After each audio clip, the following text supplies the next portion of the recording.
Hi,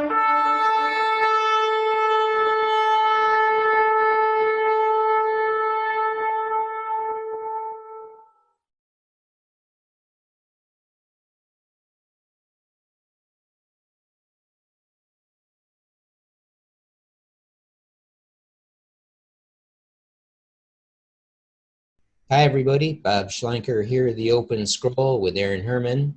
Hello, everybody.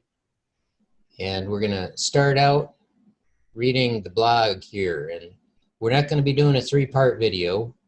We got something just as awesome in mind, though. So you can see from the title, this is the awesome 1 Thessalonians 4 and 5, Keystone Patterns and Indications of the Reset of Time. And if that sounds bizarre, you're probably new here, and you might want to go on our blog here to the Pending Reset of Time, the Essential Guide, which is usually in the sidebar. And if not, well, you'll find it down below in the description of this video on YouTube. And so I'm going to start by reading and talking a little bit about this, and we're going to show you what we're talking about. And we're going to take some time and do a bit of a walkthrough tutorial on this thing. If you're new here, you might not recognize this, but this image is a screenshot from a study that I've done that's an interactive study. So part of the story here is exciting, so I'm going to read this. Hi, everybody. Well, we haven't published anything in several days. We've been very productive. The Lord's favor is awesome. With little more than 10 weeks left in this season, we asked again recently, what's next? Apparently, more of the same. Blessings only kicked up another notch. If you're praying for us and for our brothers and sisters in supporting the effort in some way, thank you so much. I was recently led to give my attention to a passage of Scripture that has been very dear to me, and one that probably has been to you also. The 4th and 5th chapters of 1 Thessalonians are about love, faith, and our hope. I had published a special kind of study on this several years ago, proposing a version of the thematic structure that I found compelling. I was recently led to look at it again as part of a related study. I still find that version compelling, but I had a sense that there was something more there. That impression grew on me, so I knew I had to pursue it. And I've got that loaded up in this tab. This is 1 Thessalonians 4, 1 through 5:22. And this is my legacy study. I've had this for at least a couple years, since 2017, up on the website. And I do find it compelling, and it is useful, and I'm going to leave it up there. You'll find links to all of our studies here on the interactive page on the openscroll.com. I've got them all listed here. Here's the legacy version I just showed you, and here's the new one that I just published up. So we're going to go back here, and I'm going to continue reading. The Spirit was highlighting a certain pairing to me, one that had not been connected in the previous work, and I knew that was the place to start, so that's what I did. On the first day of the effort, I came to a place where I was pretty satisfied with the result and began adding some commentary. And I told you, Aaron, at the end of the day, I was pretty satisfied with it, right? Yes, you did. Yep, and good productivity. The Lord definitely helped.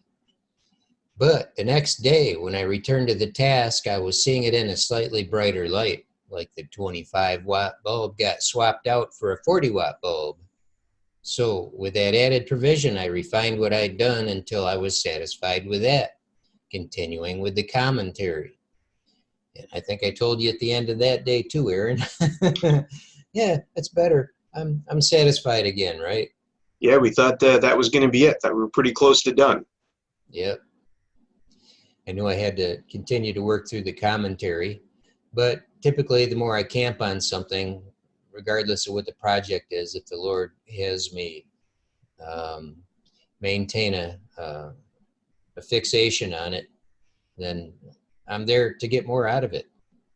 So I continued on, and over the next day or two, the light got brighter until on the third or fourth day of the work, I became satisfied that the structure really was dialed in. When I had that sense and was starting to return to the commentary, it was then that I heard that still small voice, "Keystone, look for the keystone."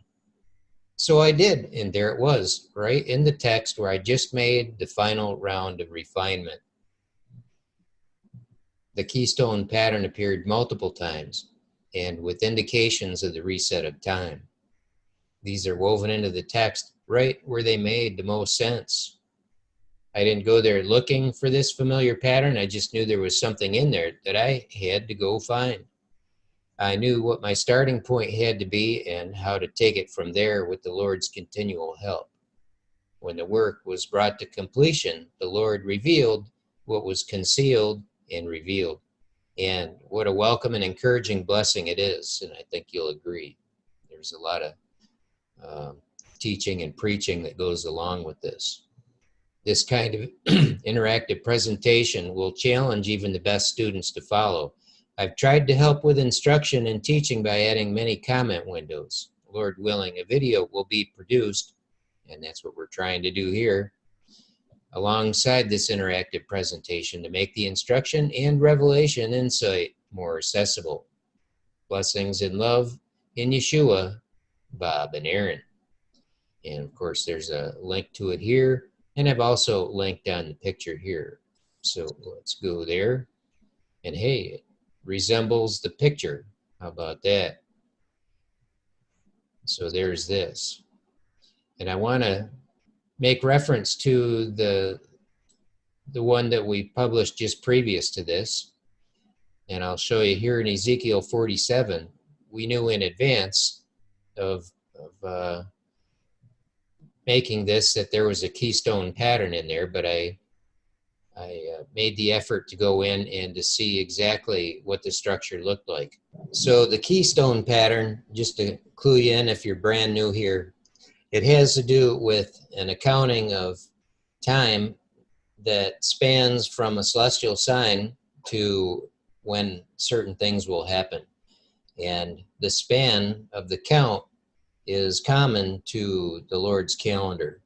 There's always a celestial sign that's observed, like the beginning of a day or the beginning of a month, and then you count from there until you've reached the holy day or whatever it is that's being counted to. And so what the count was from the celestial sign that happened in 1991 till the events we're looking for in fulfillment of prophecy, that count is identified by what we call the keystone pattern, which is three things of a kind followed by a fourth that's similar but different.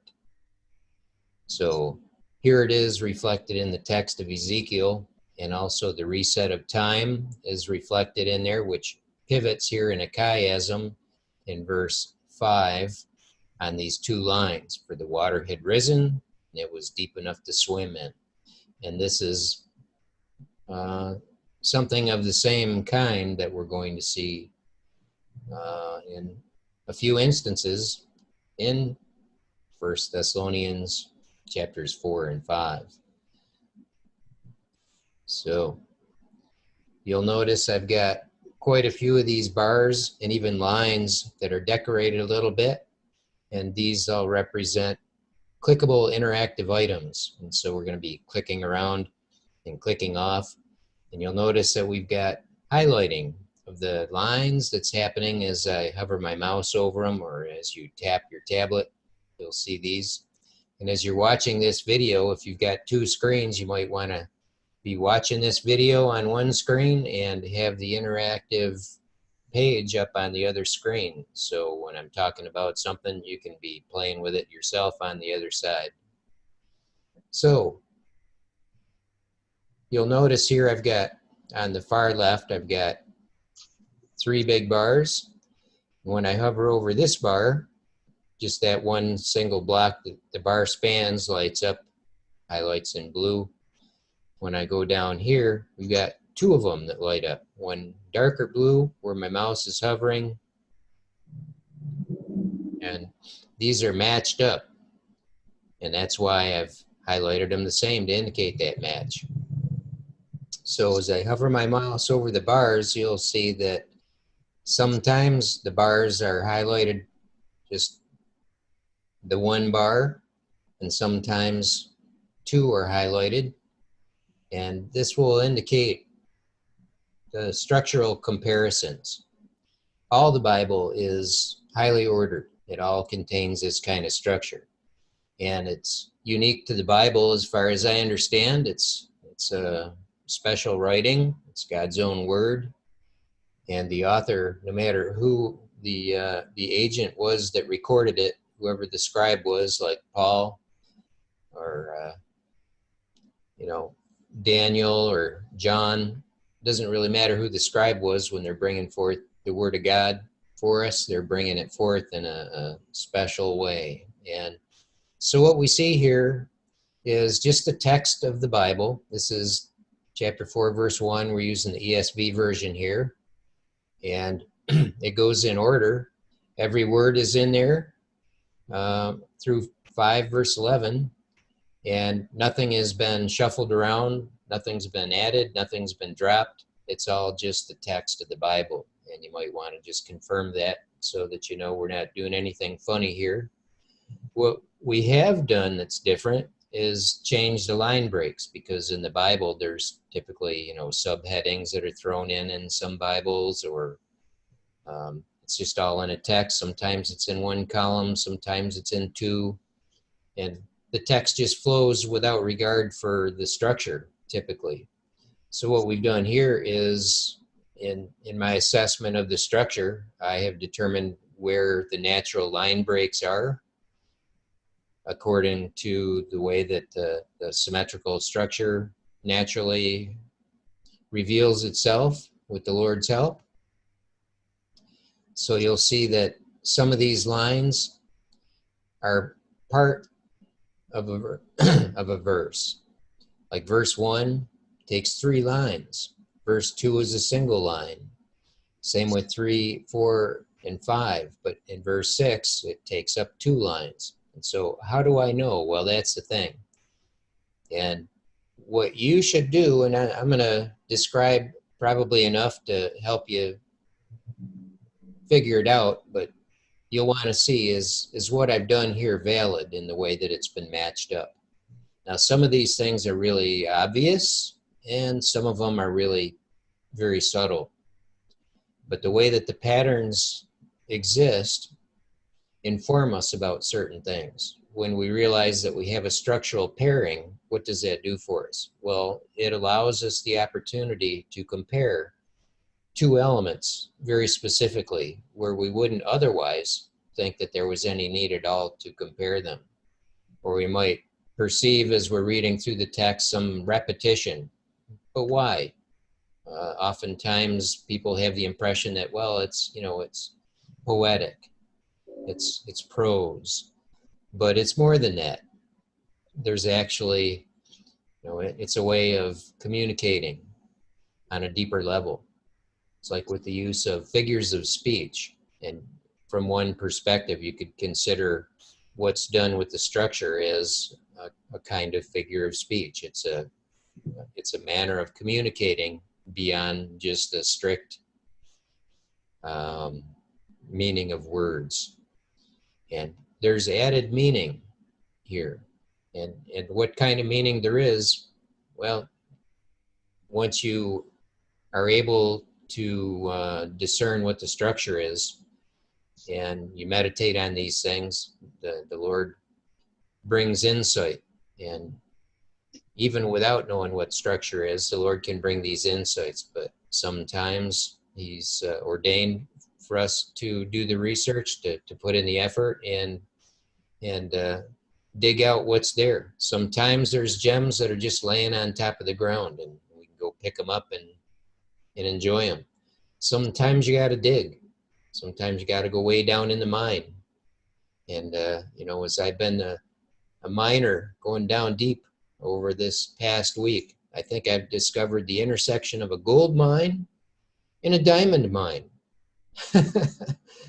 And I think you'll agree. because it is awesome. Aaron and I have been rejoicing about this and in connection with some other things. Okay, so let's take a look at some examples of what's going on here. So you'll notice this one doesn't have a companion. It's probably elsewhere in the text, but I didn't explore that. For my purposes, I've determined that these two are isolated, and I'm going to focus on those. But I include this because there is a factor involved here that you'll find pretty interesting. And you can explore this to see why I've broken it out as I have. But when I was telling you earlier about how the Lord showed me things to compare as a place to start from, and I'm going to start showing you that. So here in chapter 4, verse 9, you can see on the local level, I've got this line matched up to one down below it. To love one another, for that indeed is what you're doing to all the brothers throughout Macedonia. But this matches up also with what I've got highlighted in green. I'm going to bump that up, make it a little bigger and easier to see, and we'll try one more time. That looks better. All righty. So in verse 9, it says, now concerning brotherly love. Verse 1 of 5, now concerning the times and the seasons, brothers. You have no need for anyone to write to you in verse 9. You have no need to have anything written to you. Are you seeing a trend here? Yep, this is kind of obvious. And then verse 9, for you yourselves have been taught by God. And 5 verse 2, for you yourselves are fully aware. Yeah, there's a trend. We've got things that are alike. And so I started with matching up these.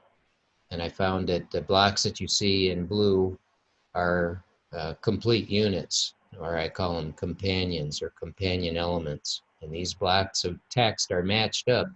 And we know where they begin and where they end because of analyzing the context around them. You have to really do a full, thorough analysis before you can say exactly where these end and where the next one begins. So as I go through the details here, I'm going to show you that, okay, I've started this one block that begins with chapter 4, verse 9, and it actually ends in verse 18, which is the last verse.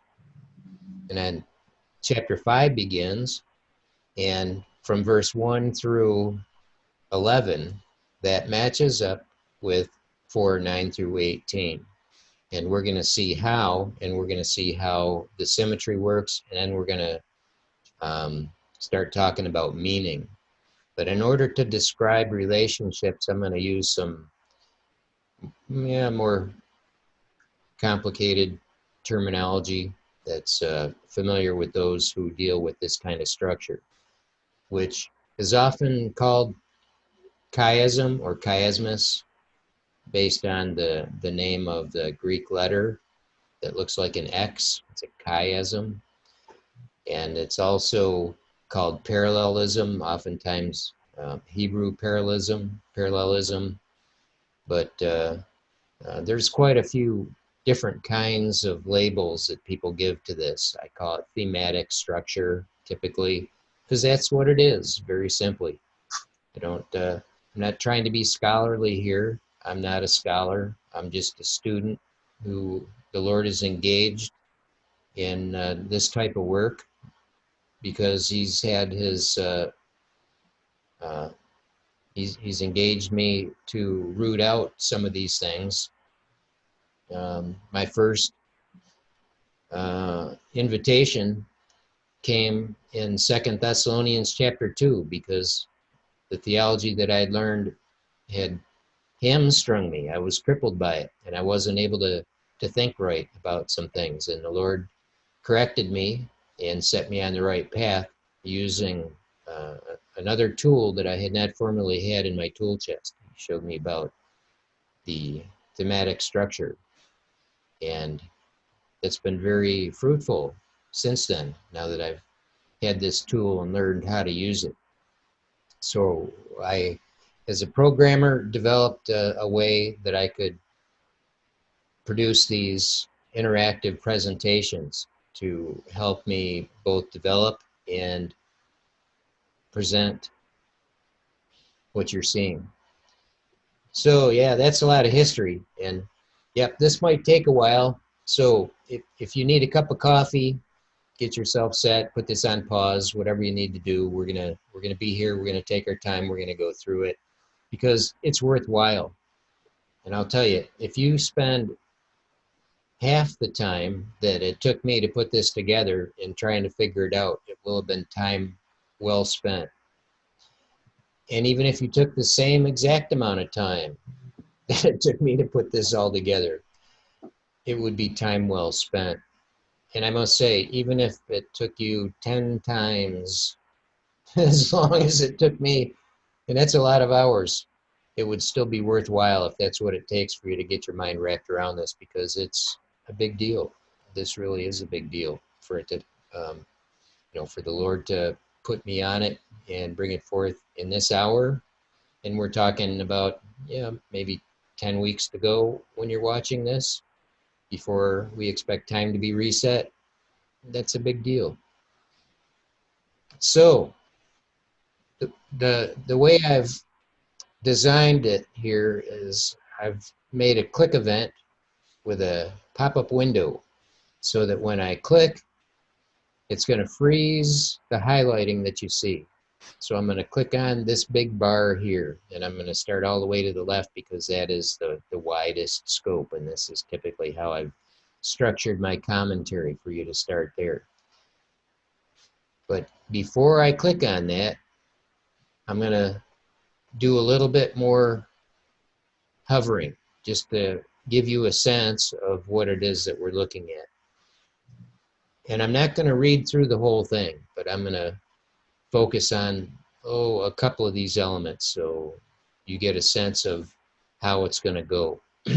So you can kind of be settled in and follow along. Because if this is new to you, it's got to look really weird. Okay, down here in verse 7. For those who sleep, sleep at night, and those who get drunk are drunk at night. Pretty simple. And why is this repetition? What is going on there?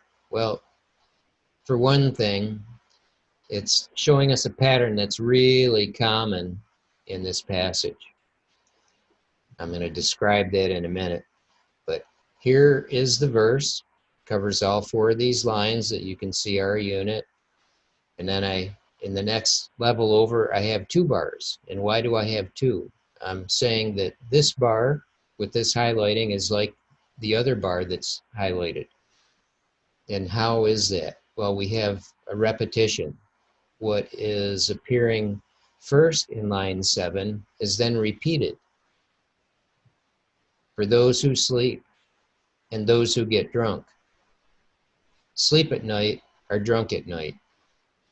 It's kind of obvious, isn't it? When you match them up this way. And is there anything super profound in that? Well, there isn't anything super profound in a lot of this, but sometimes you need a leg up on figuring out what the structure is. And so you need something more obvious to line up so that it will point the way towards something that's far more subtle and wouldn't be apparent at all, except for the fact that when you know that it matches up with something else that's really obvious, you can let the light from one shine on the other for meaning and for structural help. And this is typically how it goes. This is, it's not like I'm just a genius or I just get revelation about every little thing. It takes work, and I don't get everything right the first time. And sometimes I come up with a version that's compelling, but it's not the only version or maybe even the best one that's there. I depend on the Lord's help to figure this stuff out. I show up on the job, and if the Lord helps, there's fruit. So this is not just me being whimsical here. There are reasons for these matchups. So again, in verse 7, it's a 4-line unit, and then it's broken up into 2 because the first part's repeated in the second, and it's repeated in the same order. And you would call this an A, B, A prime, B prime type of a structure. And again, this is what we're going to find most commonly in this passage. So that's just one simple, concise view of what's going on. Now, when I start to get into the more complicated stuff, almost everything else is going to be a little bit more subtle. I showed you this matchup between the blue one on top and the green one on the bottom, and I'm pretty sure you can see how they're alike. And oftentimes when you make a comparison, you want to first identify the similarity, but oftentimes the point of it is in setting forth a contrast. And so you have to be aware of how they're alike and how they're different. Identify these because they're two different perspectives. And then you also frequently have to assess the volume of the content in the items that are being compared and how they relate to their context and how the structures of one compare to the structures of the other. It's not rocket science, but in a linguistic sense, it's a word puzzle, and the Lord does embed truth in these things. And so you want to be very sensitive and perceptive and patient with these things until the Lord gives understanding about them. So I'm going to talk about some technical stuff, and a lot of it will just pretty much get intuitive when you spend enough time with it. So now I'm going to click on this first one. It brings up a comment window, a pop-up window. You can drag it around to get it out of the way or position it where it works for you. And then when it's open, the highlighting is frozen. And so if you want to continue to expose the highlighting that's dynamic and interactive, you have to close whatever window happens to be open. See, as I close this, now once again, we return to the dynamic highlighting. But what you'll find is if you've got enough monitors, like 2, for example, you can have like this video open in one and a version of this page open in the other so you can explore it. Or if you're not watching the video, you can have 2 versions of this page open at the same time in different windows and on different screens. And so you can go into one and you can have frozen highlighting and read the commentary, and in the other at the same time on the other screen you can take advantage of not having the frozen highlighting. So also, if you have a monitor that tilts, sometimes having a tilted monitor that's taller than it is wide will help. So whatever it takes for you and your level of interest in exploring this to get your technology dialed in, it's worth it, because this is really made not for a phone, although it'll work on a phone or a tablet. It's really made for somebody with some serious real estate, and make the size suitable for you. The lines will wrap if you make it really big. So whatever it is that works for you, get it set up, get your technology in order, and that will help. And really, you need all the help you can get, because the more clearly we see these things, the more comfortable we are with them, the Lord will engage us and speak to us about it in profound ways. So I put a lot of effort into these comment windows in order to help you when you're on your own, to kind of guide you through it. The themes of 1 Thessalonians 4, 9 through 18 are repeated in 5, 1 through 11. Each of these blocks is divided into and the thematic symmetry of those 4 blocks of text may be noted or notated in sequence as A and B, and then in the repeated pair as A prime and B prime. And I tell you exactly what I'm talking about with some help here. And I say the A is 4 verses 9 through 12. So as you look over here to the left, you'll see that corresponds to this block that has a bar and a second column. And I'm going to refer to the levels of structure as columns of the bars. And so when I say this is A, B, A prime, B prime, I'm describing these blocks according to where they are in the passage of Scripture. Chapter 4, verses 9 through 12 is A. 4 verses 13 to 18 is B. And you'll see that that's repeated. You can see it illustrated in the way that the colored highlighting is. This is repeated here. The first part of that's 5, 1 through 9. The second part, 5, 10 through 11, and that's the B prime.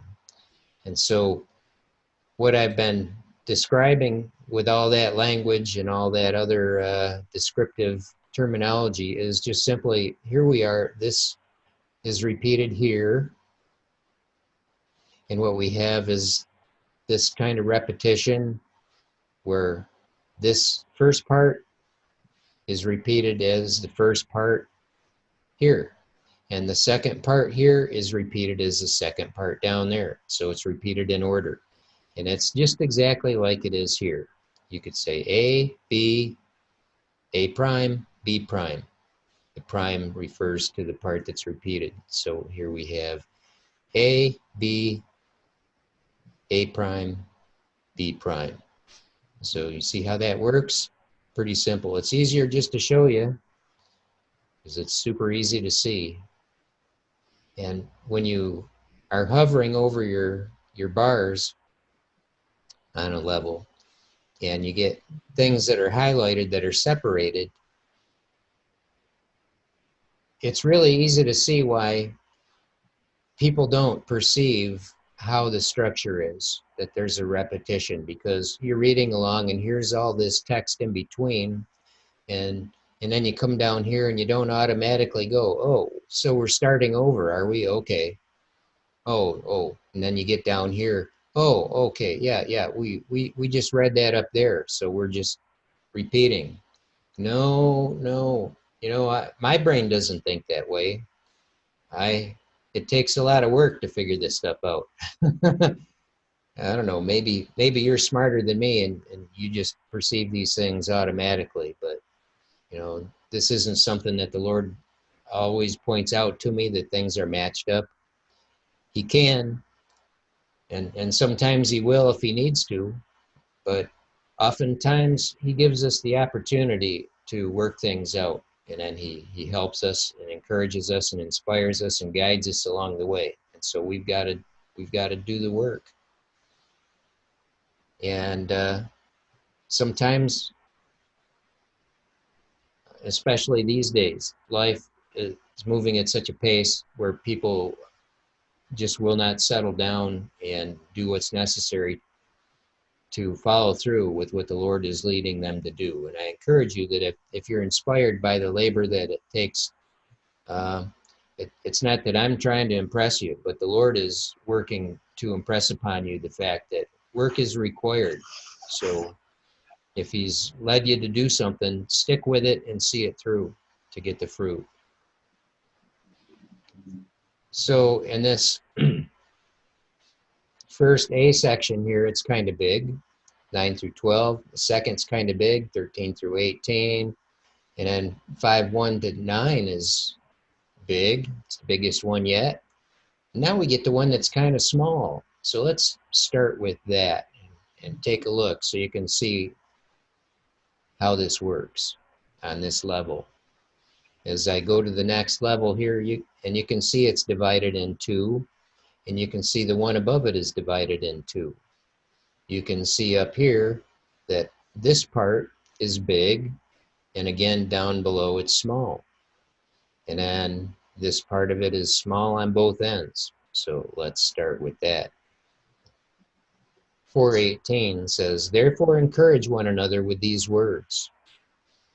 And chapter 5 verse 11 says, therefore encourage one another and build one another up, just as you're doing. And it's not really difficult to see how they compare. Now when I move my mouse up one to this big section, you can see that with the small section down below, which is just one line of chapter 5 verse 10, what we're going to have is a summary statement. And everything that you see in 4:13 through 17 is going to be summarized down in verse 10. Well, is that the case? Well, it's easy enough to see. Verse 10 says, who died for us, so that whether we are awake or asleep, we might live with him. And this language of awake or asleep is a metaphor which has to do with being alive or being dead. If you're awake, you're alive. If you're asleep, you're dead. So that whether we are awake or asleep, we might live with him. And so we're talking about resurrection of the dead and the living, because Christ died for us. So that's what's going on down here. And so if this is really a pairing, this is a summary of what we're going to see up there. So is that what we see? Well, yes, that's what verses 13 through 17 are all about, very specifically. I'm not going to read through that, but at a glance, you can tell that's it. That's what's going on. So if we have this fairly obvious match up here and here, we've got this part of it pretty well covered in brief. So this is the B and the B prime of the structure that's a substructure here in these big repeat blocks. So now up here in the A and A prime, how are they alike? Well, these are both divided in two, just like the other ones. And in these two divisions, you can see this one compares with the upper one below, and this one compares with the lower one below. So once again, we have an A prime lit up, and then a different B, and the B prime is lit up. This is the standard order, A, B. In this level, we have A, B, A prime, B prime, standard order. So here in this section, I've got a bunch of highlighted comment box alerts, and we're going to take some time to explore those. Down here, we've also got several. And I've got some in this other section that I address first, and we're going to take the time to explore all these and step our way through it. So I'm going to begin with this next one here after I finish this one. And I'm going to show you that I'm directing you at the end of it to continue to the next comment window in sequence.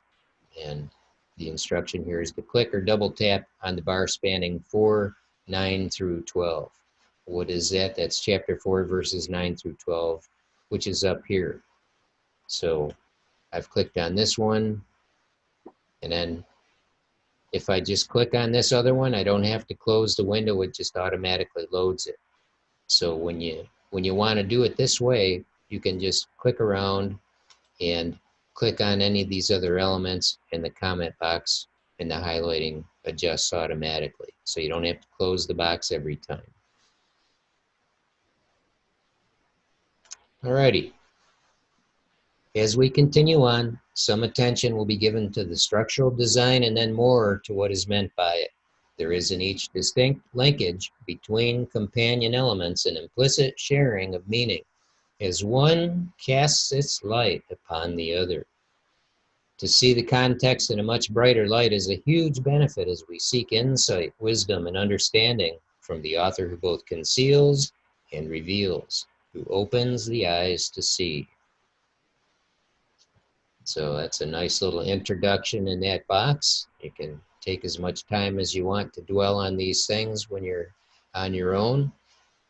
The next thing is I'm going to follow the direction. Click on this bar. I'm going to drag the window over here. In the interest of helping you get a better grasp of what you're looking at here, as indicated by the blue highlighting, this block for 9 through 12 has 5, 1 through 9 for a companion, and their similarity should be immediately obvious. And this is something I introduced already about the beginning of these blocks and the lines matching up. Compare the sibling blocks. And when I talk about siblings, if you understand about parents and brothers and sisters, siblings are on the same level of the genealogy. Parents are at the higher level. Parents have children, and the children are siblings of each other. So that's the language I'm using. So when I talk about a sibling block, I'm talking about if we're on one level of columns, say the second column in, everything on the second column is a sibling. And everything on the third column is a sibling of what's on the third column here in the matching section. And the fourth column, in its local context, is definitely relating, and sometimes even in the remoter context. And these are observations that we'll make along the way because there's some variance, and it's important to be attentive to what things are independent and what things are matching. So I'm going to read again. Compare the sibling blocks of 4:13 through 18 and 5:10 through 11, and you'll find that they also match each other.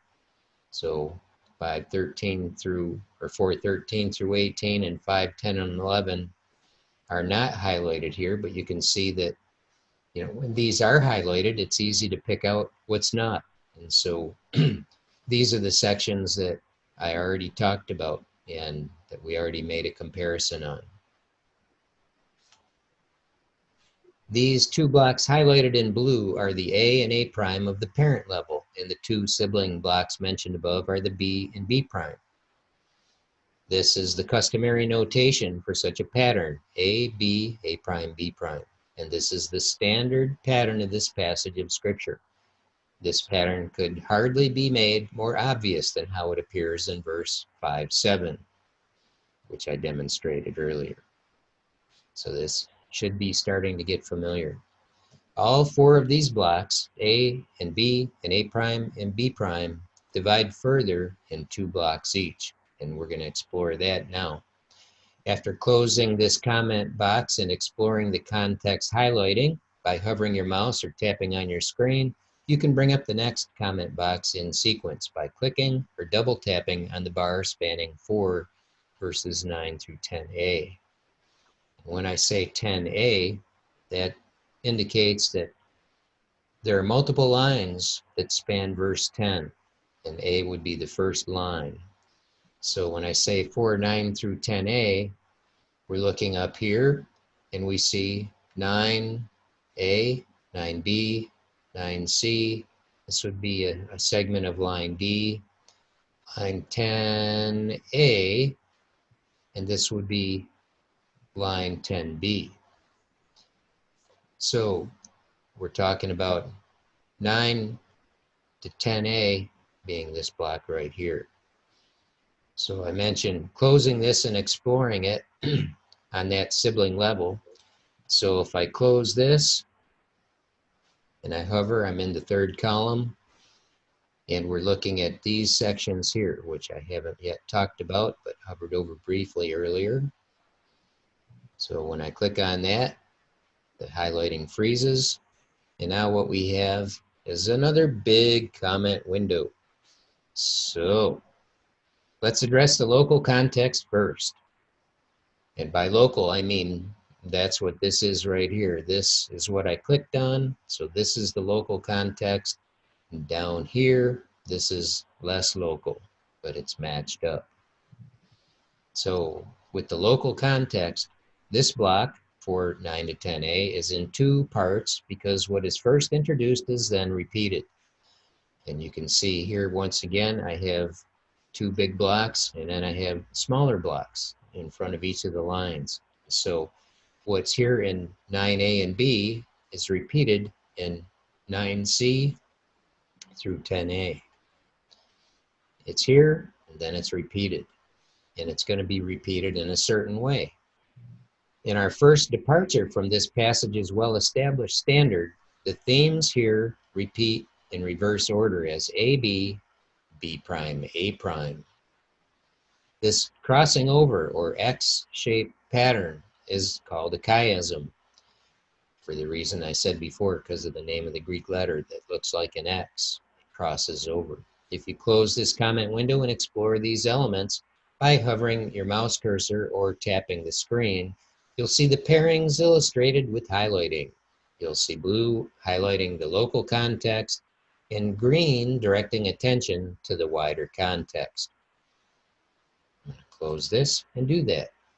So here as I hover over the bars, we see the blue and the blue matching up here on top in the local context, and down below in the remoter context I have just one line highlighted in the green. We see how this is the matchup that first drew my attention as the Lord brought me to take a closer look. So we already saw how this was alike, now concerning brotherly love and the brothers, but they're different because brotherly love is one thing and the times and the seasons are another. So they're like but different. Down here in the blue, now we see an indication again that there's an ABBA inversion. And as I move my mouse down here, that's really all you need to see is just the movement between the two, because as I move my cursor down to the third one, it looks the same as here basically, just changing the shading of the blue a little bit. And I go down to this one, you can see that the same highlighting appears up in the local context at the top as what happens when I hover here. So you can scroll or roll or down through all those if you want and back up, or when there's just 4 lines, you can just move back and forth across 2 of them. But it's very apparent from the highlighting that we've got a inversion, chiasm, ABBA pattern. And this is somewhat subtle, but not too awful subtle. You have no need for anyone to write to you, for you yourselves have been taught by God. So when you think about the language that's used there, it becomes apparent that in this kind of matching, it's definitely a chiasm. Now concerning brotherly love, and where is that addressed in these? Well, here at the bottom, to love one another, for that indeed is what you're doing to all the brothers throughout Macedonia. So now let's look at the remoter context as I move my mouse down through this column of bars. 5-1 lines up and matching up with the first line, 5-2 with the second, or 5-1B, I'm sorry. And then when I go down to the third line up here, the third line highlights down there, 2A. And again, you can see, these first 3 lines are very much easily compared, very similar. And now when we get down to the fourth, I've made these bars so that I could compare this to an expanded section down below. Here it really only does just resolve to a single line. There is no need to break it down any further. That's fully resolved. But down here, it again is a repetition. This part is repeated in this part. And what we find is that once again, it's a chiasm, AB, BA. We'll move down to that, but not just yet. So in this repeating here, we have a chiasm And down below, we have a chiasm. So those are matched, and that's an important thing to note. And this is the section, again, that the Lord was calling my attention to. So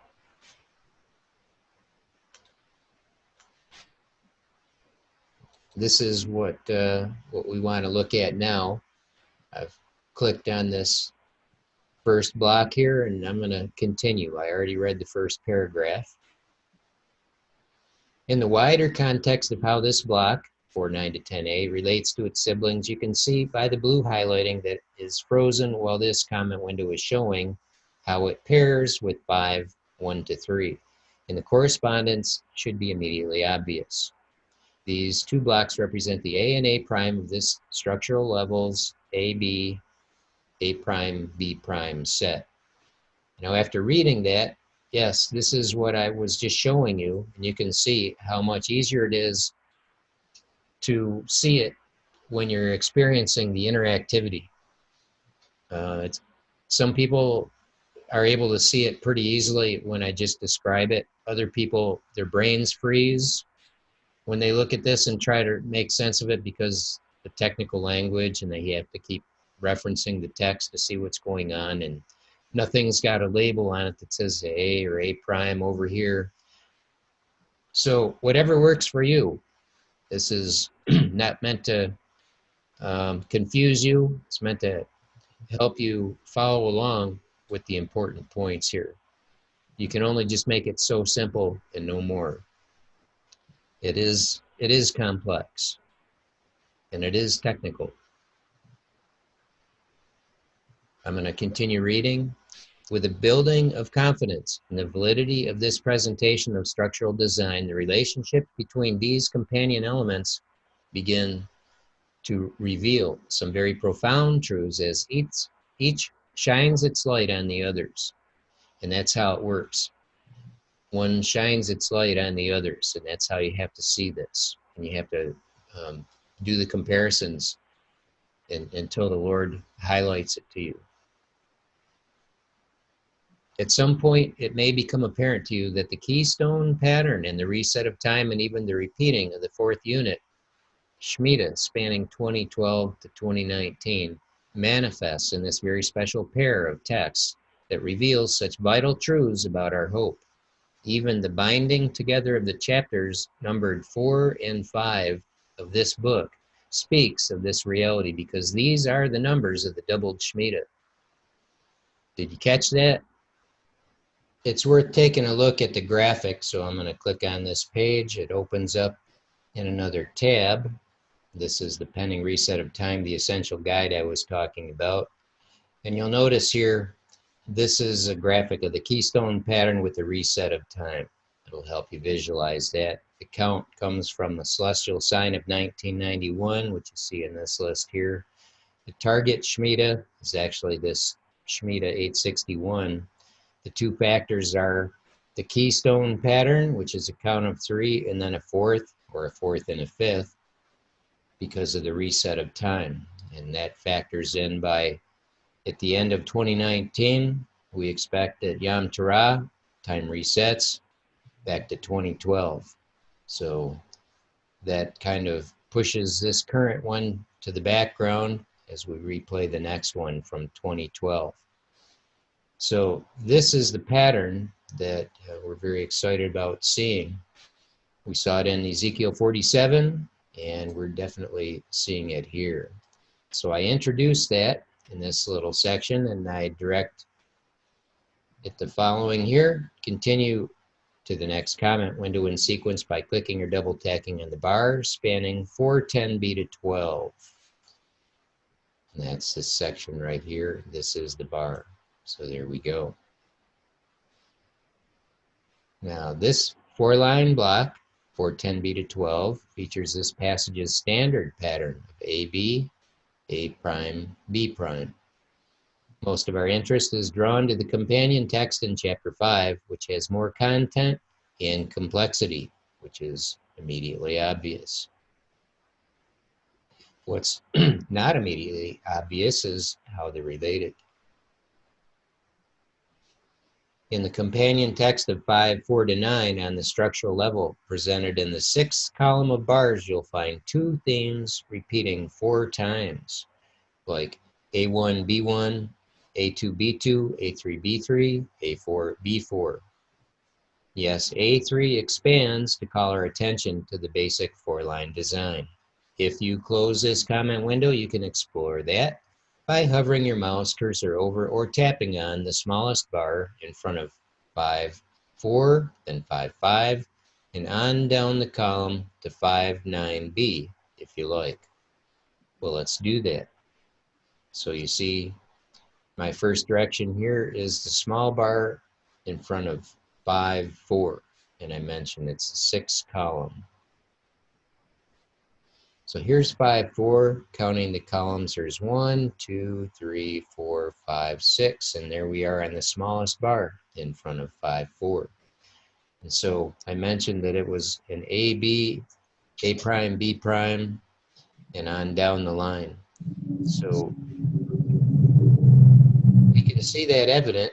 And again, if I go all the way down the line, it just goes back and forth with the highlighting. So all I really have to do to see it is just hover over one and then a second one, and they all light up.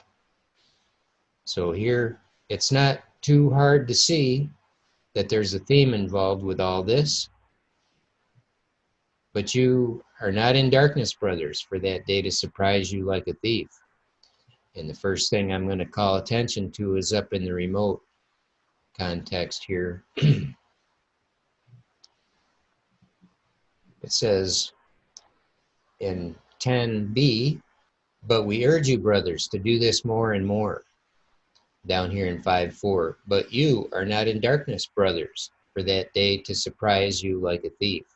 And so we see here that there's an indication of the comparison, how they're like in the matchup. But again, we really know that these blocks compare after analyzing the entire context and seeing the relationships. And that gives us the confidence that these are matched up in the way that we have shown them to be. So as I hover down the list here, but you, brothers, are not in darkness for that day to surprise you like a thief. So we're talking about what those who are dressed are not. And we see that as the common theme of all these A prime, so on.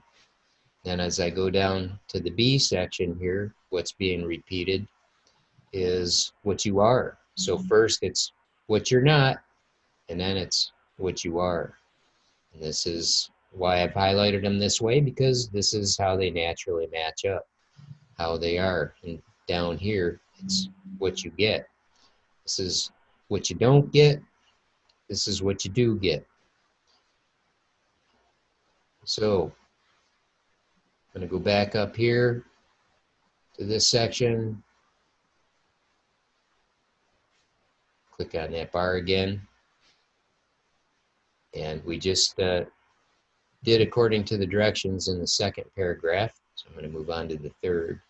In the same text of 5, 4 through 9, if you explore the structural level presented in the 5th column of bars, you'll see how the themes of 5, 4 through 6 are repeated in 5, 7 through 9 in reverse order.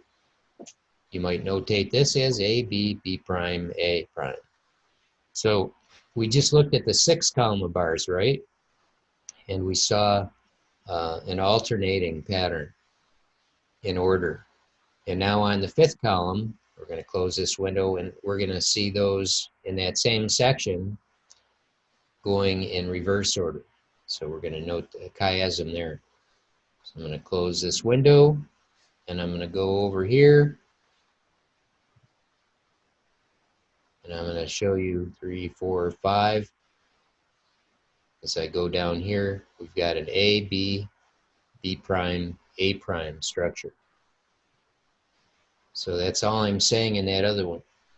Now, you may wonder why I keep talking about this one down below when I have to click on this one up here. And the reason why is because I just have too much content. When I click down here, Whoa, yeah, it's huge. And how much can I actually fit in? Well, that's pretty much full. And so that's the reason why I'm beginning to talk about what's down below up here. So, next paragraph, I encourage you to make the effort to explore the symmetrical designs until you become quite comfortable with the validity of the way it's presented. When the brighter light shines on this passage, it follows that what is meant by that quiet life, verse 11, to live quietly. That's what I'm talking about, the actual content of the verse here. Finally getting around to what it means. What is meant by that quiet life, the minding of one's own affairs and working with one's hands, is most particularly that which is only done in the bright light of day.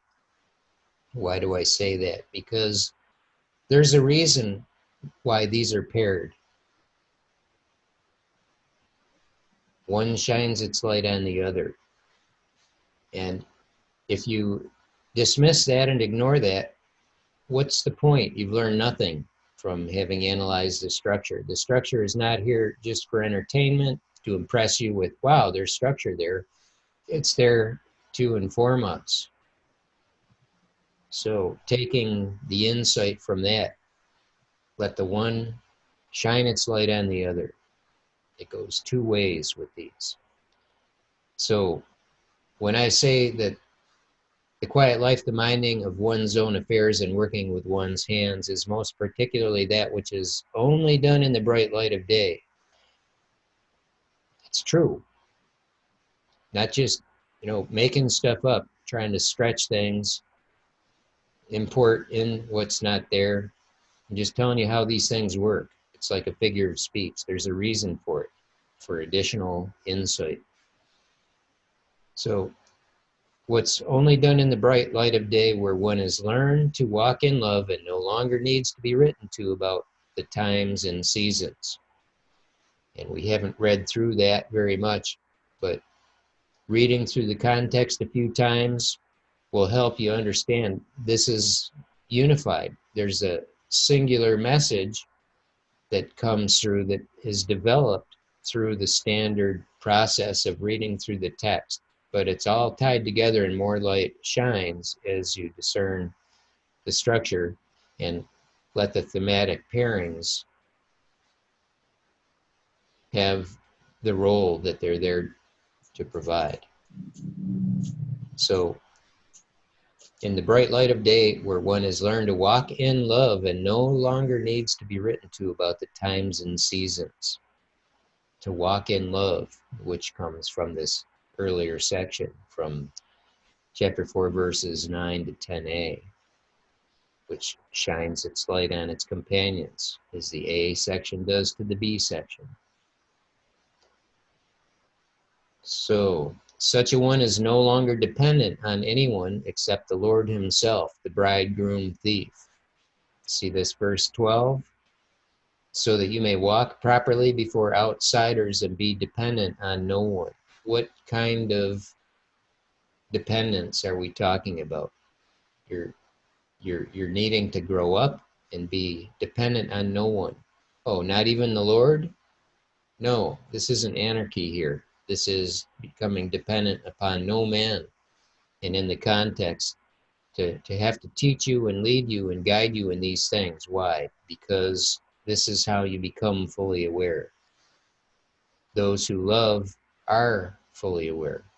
That point will become obvious. So further direction at the end of this window says continue to the next comment window in sequence by clicking or double tapping on the bar spanning 4:13 through 17. So now we're going down to this next section, which is in the larger scope, the B section right here. We've covered this A section. There is no bar on the B section.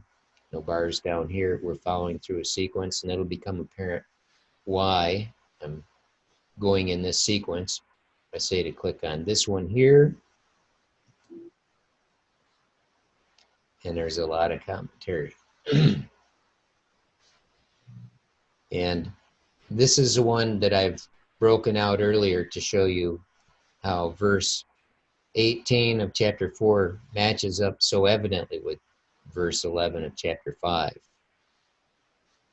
And we know that this one that we've expanded with a comment window here and frozen the highlighting on matches up with this summary statement. So what we're going to see here is the long explanation with more instruction in the structure about this.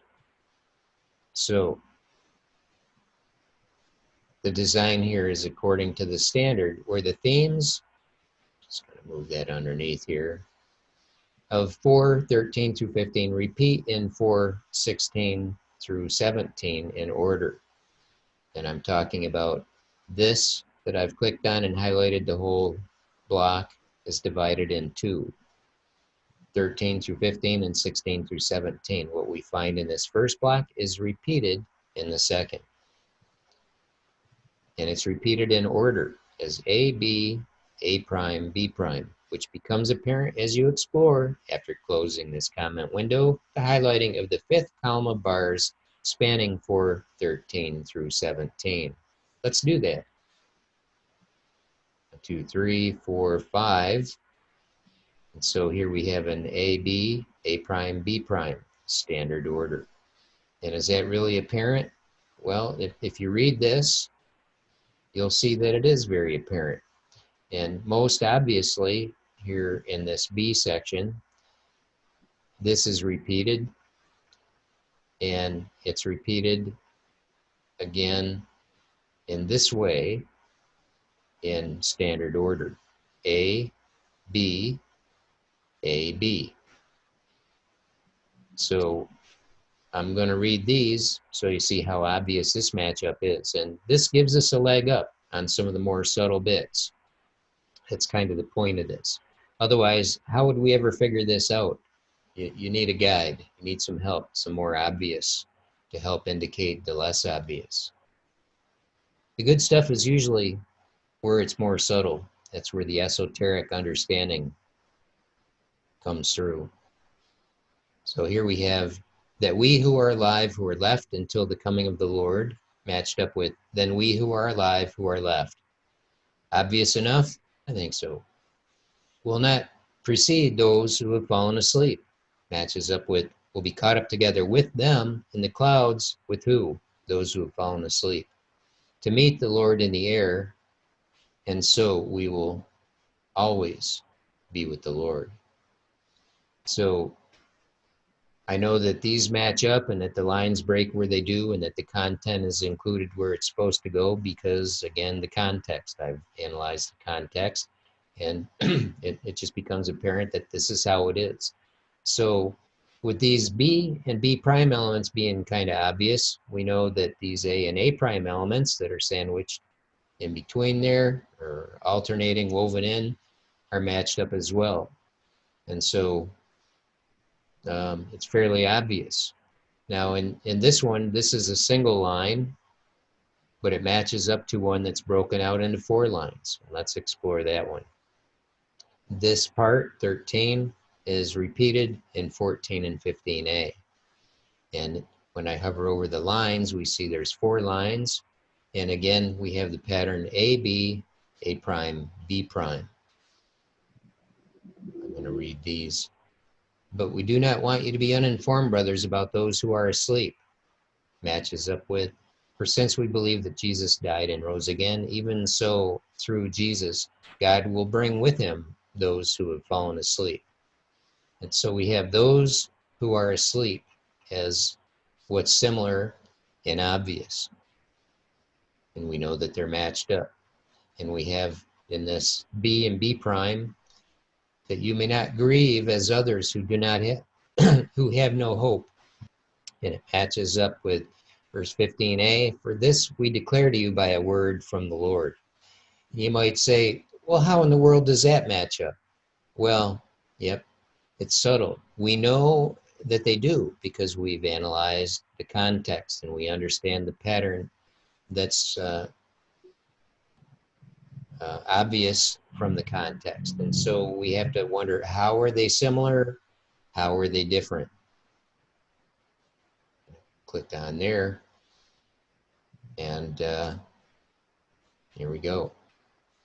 This contextual unit of 413 to 15a presents another instance of the standard ABA prime construction. If you close this comment window and explore this text, which we did, you may find cause for some celebration. I rejoice at how the message of the paired lines 413b and 15a is magnified to us, who perceive in the symmetrical expression of this truth the soundness of this promise that is our bright and living hope. And how is that? 413b to 15a. If we didn't have confidence in the Lord, we would be grieving. We would have no hope. But how can we have hope? Why don't we have to grieve? Well, we have a word from the Lord. This has been declared to us as a word from the Lord.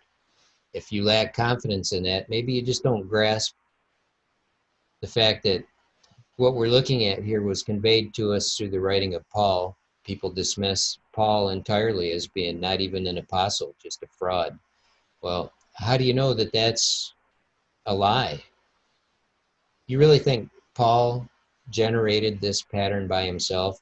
Think he just was a smart guy who just decided, wow, look what Moses is doing.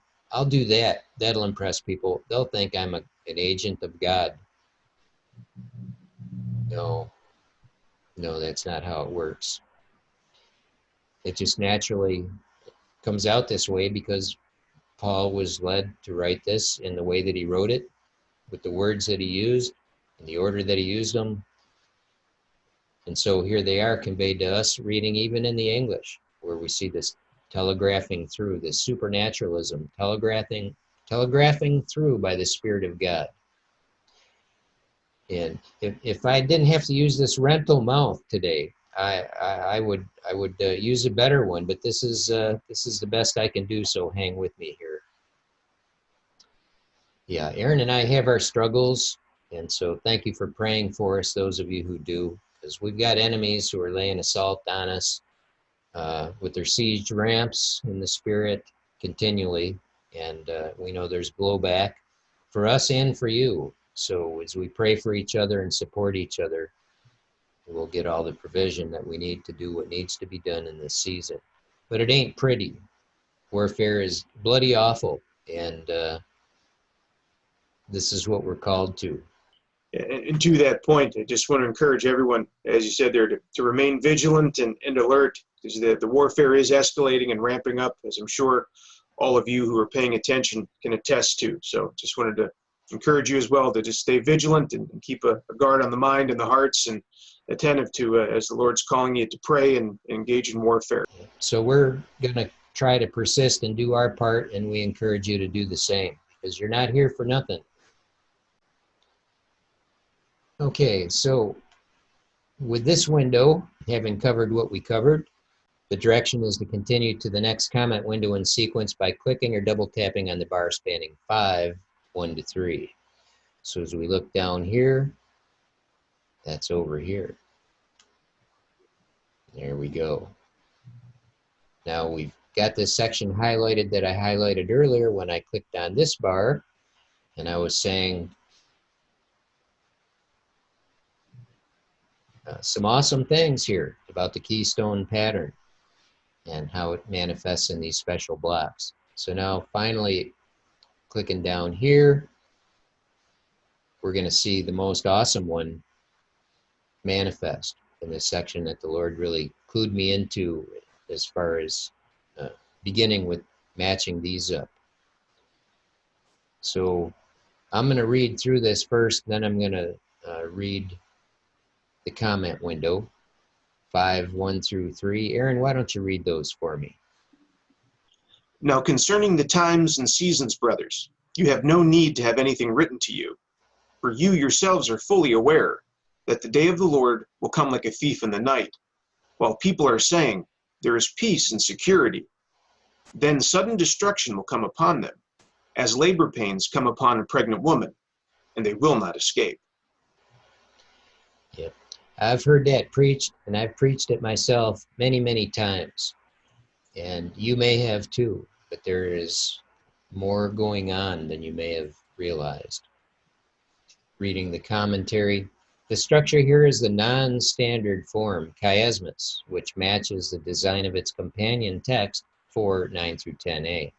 The themes of 5:1 are repeated in 5:2 to 3 in reverse order, which appears as an AB, B', A' design when you hover over or alternately tap on the 4 bars in the 5th column that span 5:1 to 3. A further exploration of the lines of the expanded A', which is 5:2b to 3 text, reveals another 4-part chiasm. This has a lot to conceal and reveal. I recognize in this text of 5:1 to 3 a very piercing lesson, an enlightening message that is central to this passage that is about harvest and our hope. So I'm going to close this and explore that and then get back to the commentary window. But the 4 bars in the 5th column that span 5:1 to 3.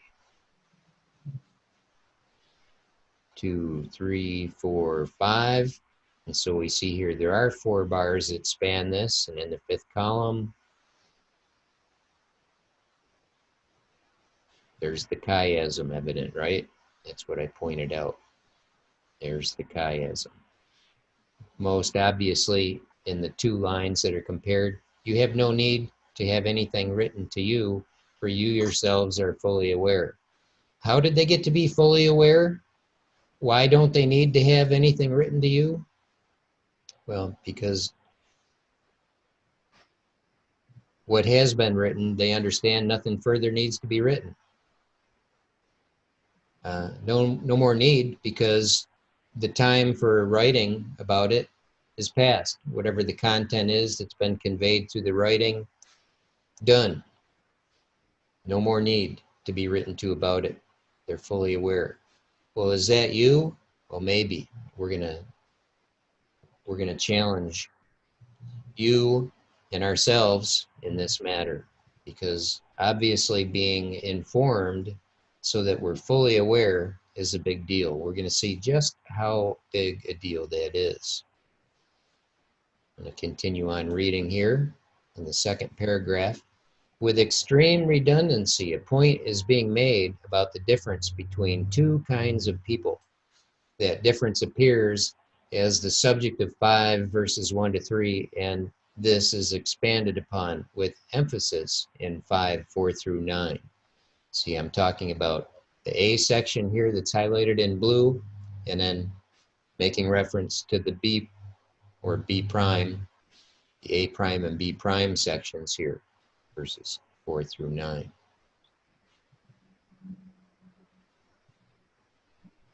While the difference is key, so is a point of similarity that must be seen in the shining light of the companion text of 4:9 through 10a. Here at the top, highlighted in blue.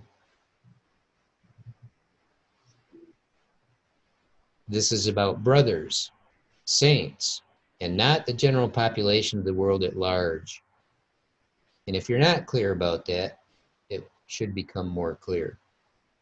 And this is why we have the light shining from the one section into the other. Again, we need to take advantage of, we need to leverage, we need to apply ourselves to get what's here to be got from having discerned the structure. And we have concerning brotherly love in here, and that's what this one's all about. For that, indeed, is what you're doing to all the brothers throughout Macedonia. We have a limited context here. So we need to attend to that and not read into it whatever it is that we might have thought, whatever we've been taught by others who haven't discerned the message. We need to move on and live in the brighter light. And oftentimes we have to shed those things that we thought we knew while in the darkness. That's the hard part, especially when we have a lot of respect for those who taught us, or religious pride ourselves in our own learning, our own efforts to educate ourselves. We need to get over that, because religious pride of ourselves and our own labors, or in the labors of those who come before us, won't cut it. Got to be done with that. Got to humble up and move on in the new light. None of us is exempt. None of us comes from the womb knowing everything. We get an education, we get a miseducation, and then our miseducation gets in the way. So it makes it hard for us to get re-educated. But now in this season when the light shines bright, more than ever, we need to let it go, whatever it is that's a hindrance that obstructs us in receiving what the Lord has for us. So with that said, I'm going to return here in the same light shining in from 4 verses 9 through 10a. It must be seen that the times and seasons of 5:1 here, which very directly relates to 4 verse 9a. That the times and seasons is compared with laser-like precision with brotherly love. You see it? Now concerning brotherly love, now concerning the times and seasons, brothers. Laser-like precision. This observation will be a point of contention for some, but those who have genuinely been taught by God to love one another and do indeed love one another are equated with and therefore are those who are being addressed in the companion text. There is a link, and this is revealing. And if you struggle with that, hang in there. Of course you're going to struggle with that. This is not easy insight to get a hold of. And I'm going to go into a passage here that the Lord brought to mind. And I didn't put a link right here in the text, but we're going to go there. Ephesians 5, verses 1 to 21. Therefore, be imitators of God as beloved children, and walk in love, as Christ loved us and gave himself up for us, a fragrant offering and a sacrifice to God. But sexual immorality and all impurity or covetousness must not even be named among you, as is proper among saints. Let there be no filthiness, nor foolish talk, nor crude joking, which are out of place, but instead let there be thanksgiving. For you may be sure of this, that everyone who is sexually immoral, or impure, or who is covetous, that is, an idolater, has no inheritance in the kingdom of Christ and God. Let no one deceive you with empty words, for because of these things the wrath of God comes upon the sons of disobedience. Therefore, do not become partners with them. For at one time you were in darkness, but now you are light in the Lord. Walk as children of light, for the fruit of light is found in all that is good and right and true. And try to discern what is pleasing to the Lord. Take no part in the unfruitful works of darkness, but instead expose them. For it is shameful even to speak of the things that they do in secret. But when anything is exposed by the light, it becomes visible. For anything that becomes visible is light. Therefore it says, Awake, O sleeper, and arise from the dead, and Christ will shine on you. Look carefully then how you walk, not as unwise, but as wise, making the best use of the time, because the days are evil. Therefore do not be foolish, but understand what the will of the Lord is. And do not get drunk with wine, for that is debauchery, but be filled with the Spirit, addressing one another in psalms, and hymns, and spiritual songs, singing and making melody to the Lord with your heart, giving thanks always and for everything to God the Father, in the name of our Lord Jesus Christ, submitting to one another out of reverence for Christ. Thanks, Aaron.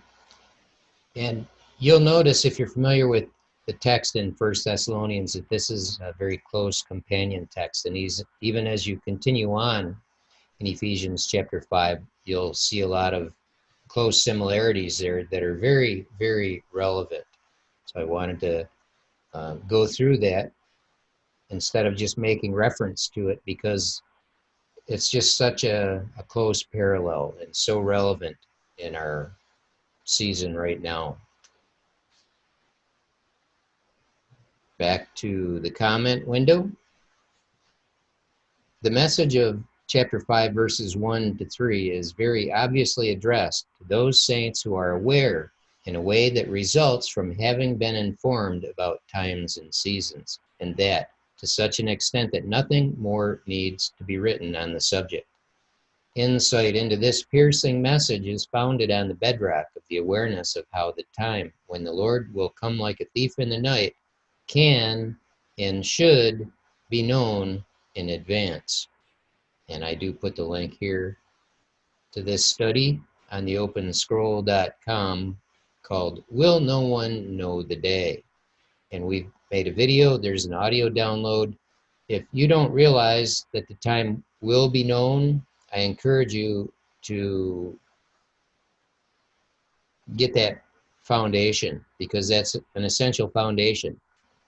The subject of 1 Thessalonians 5, 1 through 3 makes no sense unless you realize that some will know, because what we've been lied to about being unknowable is not only knowable, it's an essential, and it does have to do with salvation, what kind of salvation you're going to get.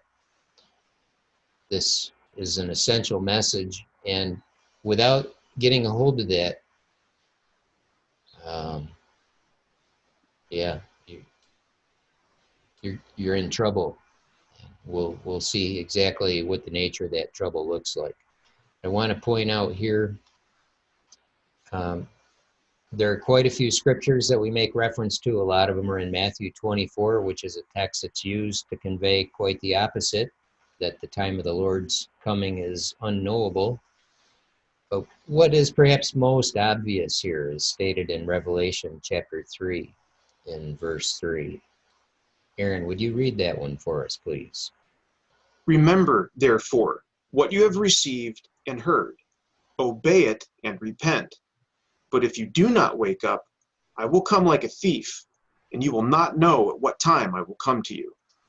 So there's a double negative in play here, which is not the most confusing construction ever, but for some it clouds the meaning enough so that there's a mass confusion. And I know the Lord hid this from me for a lot of years, and I just couldn't really grasp the reality of what's being said in that double negative.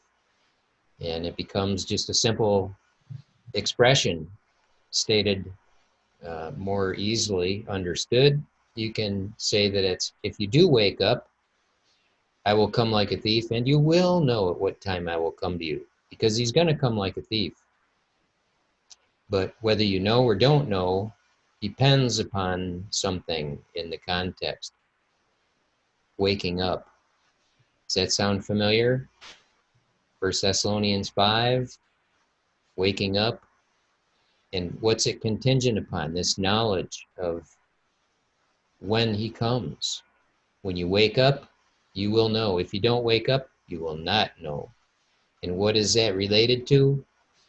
Obedience with what you've received and heard. Obey it and repent.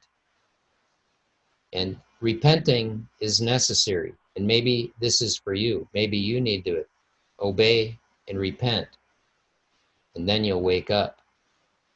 And this is the message that's imparted to us so rigorously in chapter 5 of 1 Thessalonians. And how do we know that this has to do with obeying and repenting? Well, look up here in the companion text of chapter 4. It's pretty clear, isn't it? This is a love test that we're engaged in here. Love and obedience go hand in hand, as John made very clear in the gospel and in his 3 books of the epistles. So, with that said, reflecting back on Ephesians 5 that Aaron read earlier, you can see that there's a connection, a vital connection between the walking in love and the knowing the time. We call it a 2-track progression, and they need to go in parallel, because you can't ignore one and get the other. You can't think, this is an academic thing, it's intellectual, I'm smart, I can just think. No, No, you can't. You're denying the truth if you think you'll just know. And if you think you can carry on with misbehavior, misbehavior and arrogantly assuming that you're smart enough to just work your way through this and the Lord will choose you because you can parrot a date back to him. Guess again, wrong. No, you're going to be left behind and you're going to be stunned. You're going to find yourself in the company of those in Matthew chapter 7 who are so disappointed. Look it up. So, second paragraph from the bottom in this commentary window, I'm going to continue reading. If you personally don't know when the bridegroom thief is coming, you are not fully awake. You are in the company of saints who do need to be written to or educated about the times and the seasons. The knowledge of when the bridegroom comes for his bride is rooted in genuine love. There it is. You're welcome.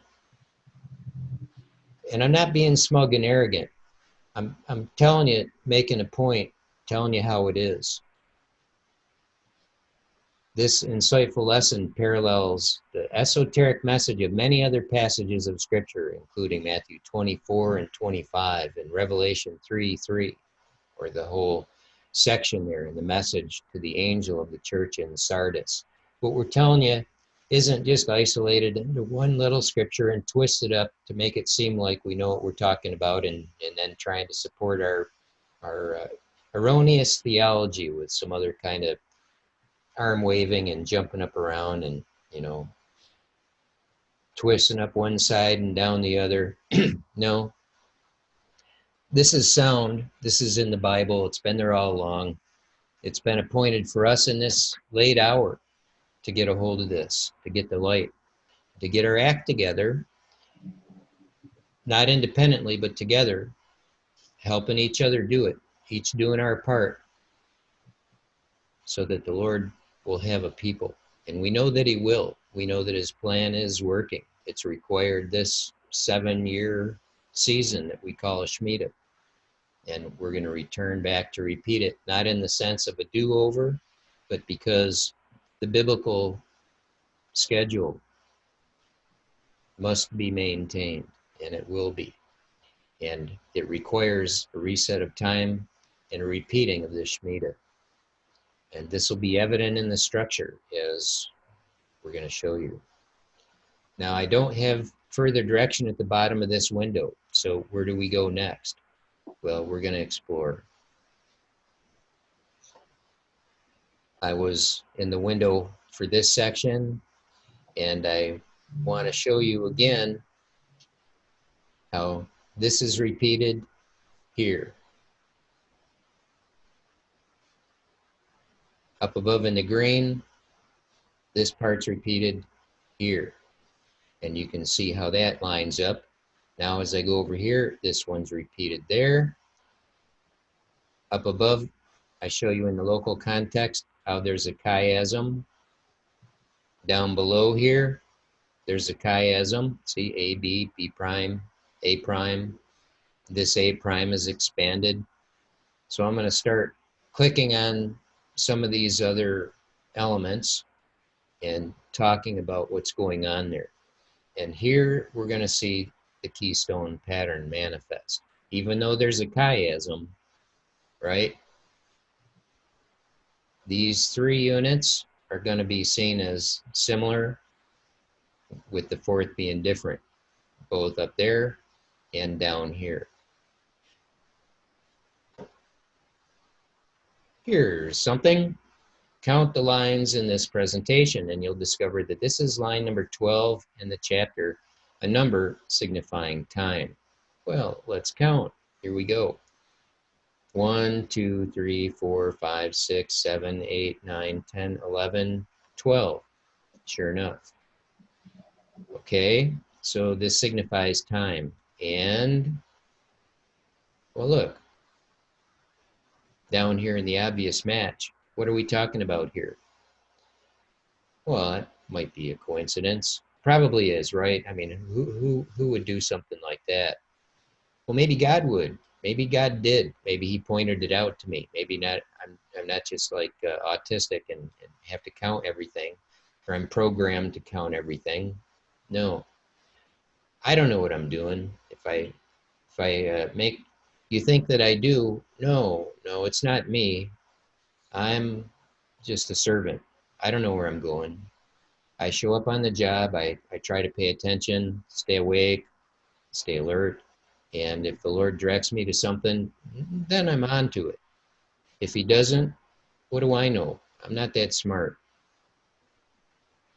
But I come across things as Aaron can testify in the same way that Aaron has learned to do. We show up on the job, and if the Lord helps, extraordinary things happen. And that's the kind of help you need if you haven't caught on to that. So, reading from the second paragraph of this comment window, look at the companion highlighted in green. It's about what? Now, that's a time word referring to the present time concerning times and seasons. Yep, time. And down here we have now. Up here we have now. The 12th unit deals with time. And now let's click on the next one. And guess what? In the count, this is going to be 13, right? Boom. Here we go. Here's something. Count the lines in this presentation, and you'll discover that this is line number 13 in the chapter, a number signifying the mastery of time. Look at the companion text highlighted in green. It's about what? Yes, the signification of the number 13. You have no need to have anything written to you. Yeah, you have something of the mastery of time. Because concerning the times and the seasons, brothers, you have no need to have anything written to you. You have a mastery. And that's the message of the count here. And these things, you know, God has numbered the stars. He's numbered the hairs on your head. He is in charge of the counts of things. His word, he's ordered perfectly. He's magnified his word above all his name. His word is glorious. When we give it respect that it's due, we learn things that others who don't respect what's there are completely oblivious to and can only reject. That's the way darkness works. They cannot see. It's hidden from them. So I've clicked on the first two elements here, 9A, 9B. I'm going to click on the next one, which is, I don't have anything for the third one in the series there. I don't have any commentary that really needs to be said there, but clicking on this fourth one, 9C, 9D, to love one another, and 10A. For that indeed is what you're doing to all the brothers throughout Macedonia.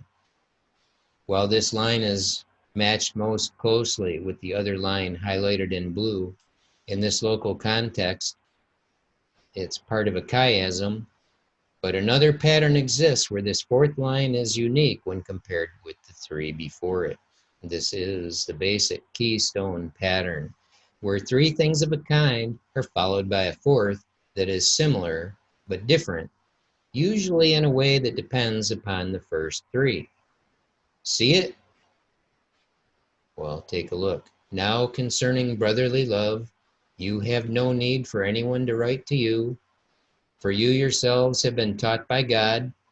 How are they alike? Well, they're just pretty straightforward statements that lead up to and are kind of fulfilled in the fourth one. And what is this about brotherly love that we have no need to write about? And it explains it here in the fourth, being led up to by the three. And then this is further amplified when you get down here. And I'm going to click on that and that'll explain itself. I'm going to read the last paragraph in this comment window before I click on anything else. This resonates with the Keystone Pattern and its less local companion, which is this green part down here that I'm referencing. See the Keystone Pattern, Extended Keystone, and the Reset of Time. And when I click on that link, it opens up in this window this document that has video and audio download. Very significant. Similar to Will No One Know the Way, this is really one of the fundamentals of understanding about our time. Does that matter? Yes. Yes, it matters, and we're still going to get into that more. So this section down here is a big deal. So clicking on that, boom, there's some commentary. Big window here. So big, when I've got it on this size, I can't even see that blue without scrolling that down a little bit. So I'm going to do that, scroll that down, raise this up here. Sometimes you have to work with whatever screen real estate you've got to get things organized in a way that's effective for you to see what needs to be seen. You know, with what I'm sharing with you in this video, I can only show you one screen. If I could flip back and forth and show you my different screens and so on, I could give you a different view, but most of you are just going to look at this on your mobile device, so this is as good as it gets. Don't miss this. If you've just read the comment on the less local companion element for 9D to 10A, which we did, being highlighted in green, right? You should be aware that two patterns are evident in the local context, down here in the blue now. The blue highlighting illuminates the pairing of this chiasm's A and A prime elements. The 4 bars in column 5 spanning 5, 1 to 3 expose the AB, B prime, A prime design, which I've shown you already, scrolling or moving my mouse down to highlight in this 5th column of bars how they're AB, B prime, A prime. And I've talked a little bit about the B and B prime, how they're similar.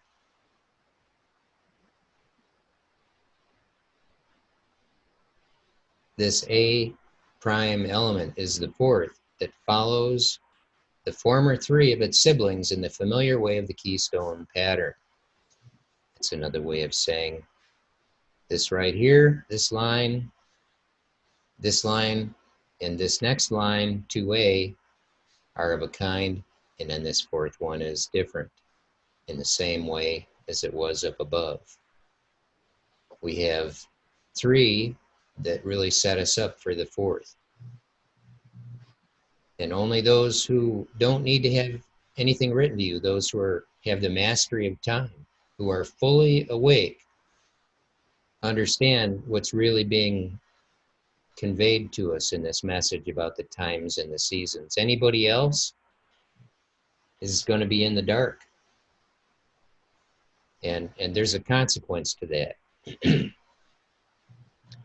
The 3 of a kind feature, reading again from the comment window, is emphasized when you see the added strength lent by the linkage between 4, 9A to 9C and 5, 1 to 2A.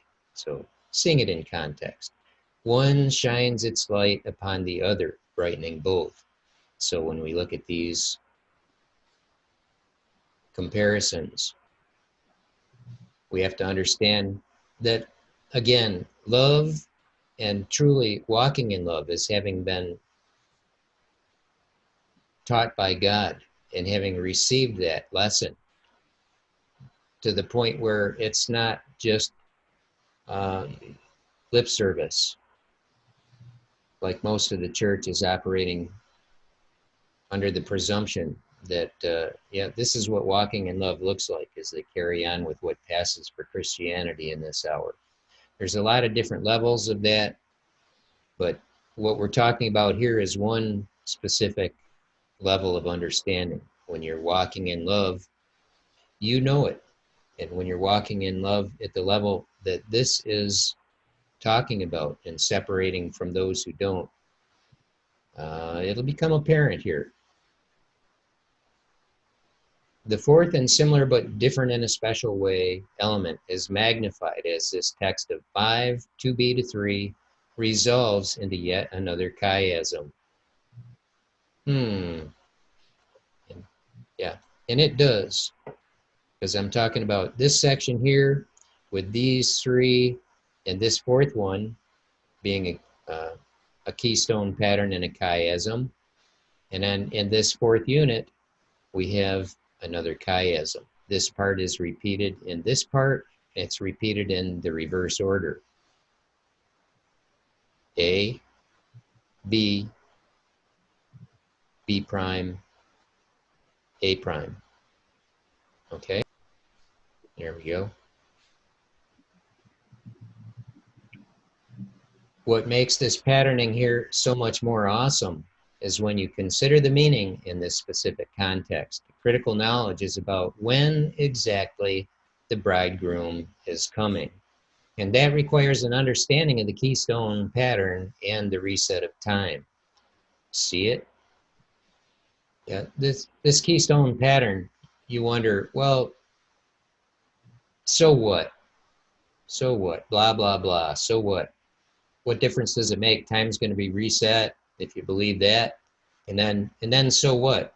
It'll just be then. And who cares about the keystone pattern? Well, the Lord does. It's a factor. It'll be a factor even then, after time's been reset. Even if people don't know it, how will they know they're in the time that they're in? Because the keystone pattern is still viable, linking the celestial sign of 1991. So how important is it? Is it just a minimally important temporary kind of a thing that we're so focused on in this season? No. Through giving our attention, the Lord has revealed so many awesome things to us. He's affirmed that this is important to us by giving us signs of a wide variety. We see these things and, we point them out in different kinds of media productions and so on. And, that's necessary and important. But we also talk about some of the supernatural signs that the Lord has given. Time signs with the clock and fountains and, various other things going on with water. And this is not just for our entertainment to kind of keep dangling the carrot. This is our taking bites of the carrot, the big, sweet, juicy carrot, enjoying some of the benefit that leads up to the greater benefit. Our hope isn't going to be what's fulfilled in this season or in the next in these bodies, although there's going to be a lot of dramatic, miraculous fulfillment as the Lord brings us along. If you've been excited by what's going on in this season, just wait. If you think times are weird or times are tough in this season, yeah. But this is the preparation. Just wait. What's coming, we call it, the glory days. Well, because, glory is going to manifest. We see a glimmer of it in this season, but it's going to be full-on beacon of light in the next season, and it's going to be necessary because the darkness, if you think the darkness is thick now, if you think you got some impression going on right now, yeah, well, there certainly is that. But in the next season, the provision we've got for this one is going to be wholly inadequate. We're going to need so much more. But this preparation season we've been living in, it's not for nothing. This is going to bring forth what's necessary for the next season. So we talk about that a lot, but let me get back to the focus of our attention here. And on the season, or on the subject of the reset of time, this is resonating throughout the context in various ways. To recognize this, you have to realize that time will soon be reset into the past, with the result that the fifth Shemitah will begin at the end of the fourth, like that graphic I showed you earlier. But yet also at the beginning of the fourth. This may be seen as a repeating of those same 7 years on the calendar, because when Yom Teruah 2019 arrives, it's about 10 weeks off, we expect that time will be reset to Yom Teruah 2012. This is a doubling because the two Shemitah will, from one perspective, occupy the same season on the calendar. The very nature of the chiasm, and I'm talking about the structure in this section that's highlighted in blue, speaks to this reset of time as it is a crossing over and returning back to the beginning. Let me demonstrate. See what's going on here? We start here with the A, go to the B, and the B, and then the A. So we're returning back to the beginning. That's what a chiasm does, and that's modeling the reset of time. Same here, chiasm, modeling the reset of time. And what's the subject here? On the surface, superficially, it's all about the times and the seasons, knowing the times and seasons, having the mastery of time. Remember, this 13th verse here matches up right there. This 12th verse, it has to do with the meaning of time, matches up right there. God, who's numbered everything and organized everything perfectly, is speaking to us through his word. Superficially, in the meaning of the words that appear and in the order and the usage of the words.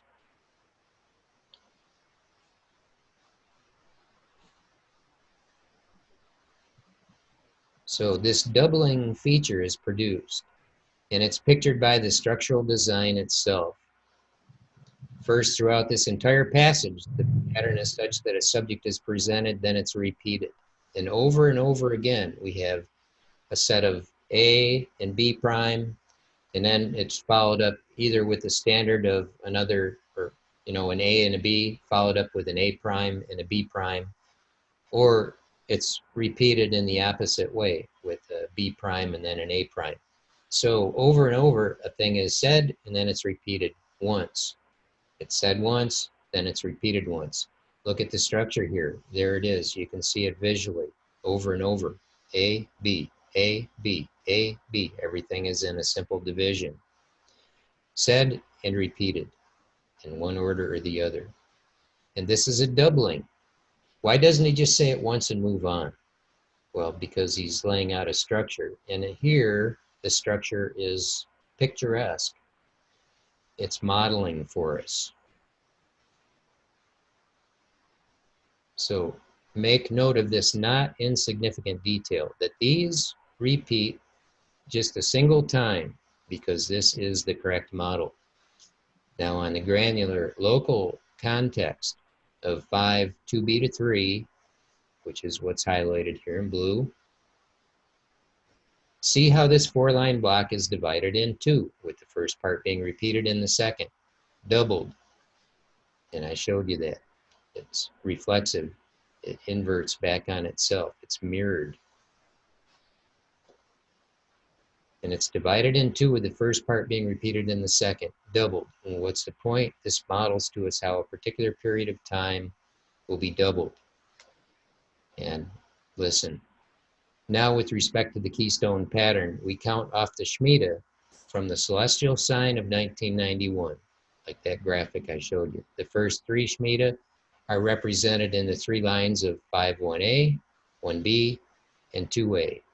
Stay with me. 5th column and the 4 bars. Then comes the 4th unit in that series, where we see the doubling. You may count these as 2 Shemitah, the 4th and 5th in the Keystone count. And I'm going to show you that and then go back to Ezekiel and then show you again here. So we've got the 1, 2, 3 Shemitah from 1991, and then the 4th, which is doubled, 1 and 2, with the reset of time because of the chiasm. We're reset back to 2012. And this is what the Lord showed me. When he brought me here, I was expecting something special that I'd overlooked. He showed me where to start with the matchup, and it has to do with these exact sections. Pair these up.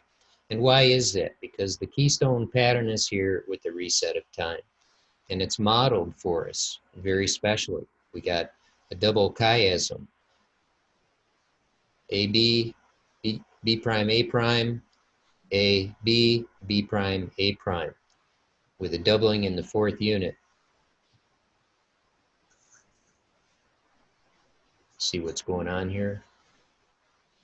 I mentioned about Ezekiel 47, and I'm going to take you back there and show you that again. And one way to get there is up at the top of these, you can click on the interactive link, and then in the listing down here, just click on one of those, and here it is. But this is what the Lord magnified to us in Ezekiel 47. This is the first Shemitah, second, third in the count. And then in 2012, we've got this going on. There's a similarity to the three, but a difference. And here it's expanded. And it's expanded in the fourth and fifth, doubled. And here's the doubling. And again, we have a chiasm, which is divided on the water as time. The river that I could not pass through, Aaron and I have talked about this. You can't get there from here, right? This timeline, you can't get there from here. That's why God has made a reset, because he knows you can't get there from here, and we don't have to get there from here. To get to the fulfillment of the Lord's great plan, it's going to require a reset of time.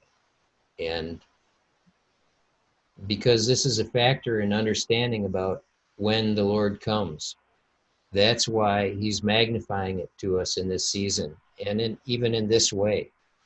You know, Aaron and I aren't fly-by-nights. We didn't just start showing up on the scene saying stuff, waving our arms and shouting about stuff. We got some background. The Lord has given us a season to prepare us, and then he, you know, individually, and he brought us together as a team, partnering us together in this. And he's brought you along in this to partner you in this whole deal. And so, you know, we take this very seriously. Here with 10 weeks to go before the reset.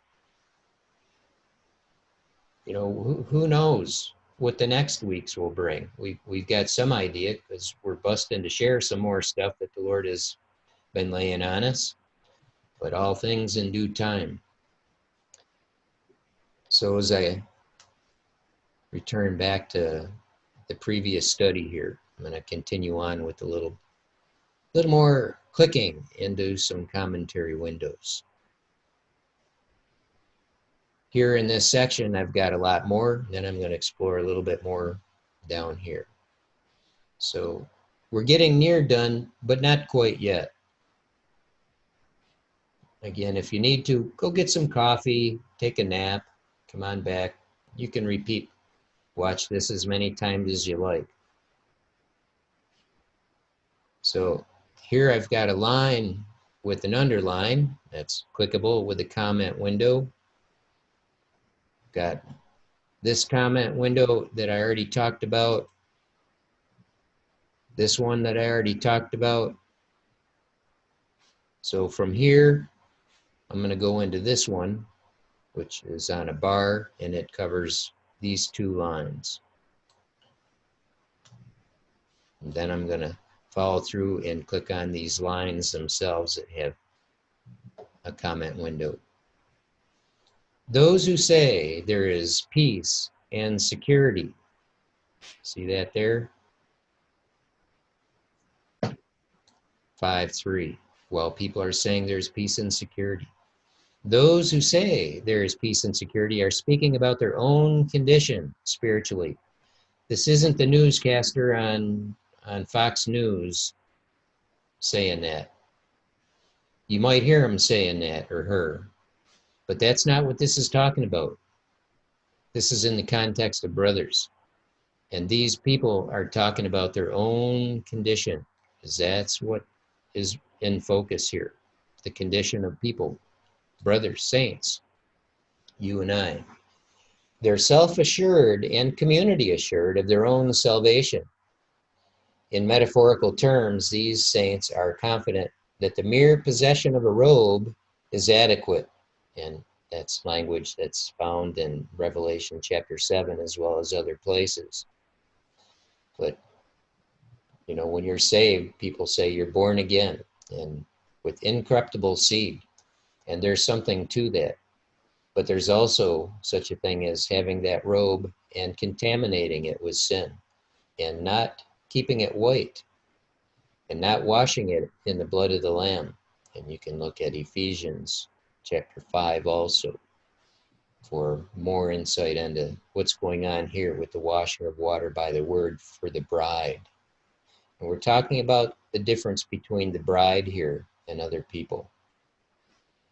So these people are self-assured and community assured because they assure themselves that, yep, we got this, we're saved, pretty much just carry on doing whatever we want to do. But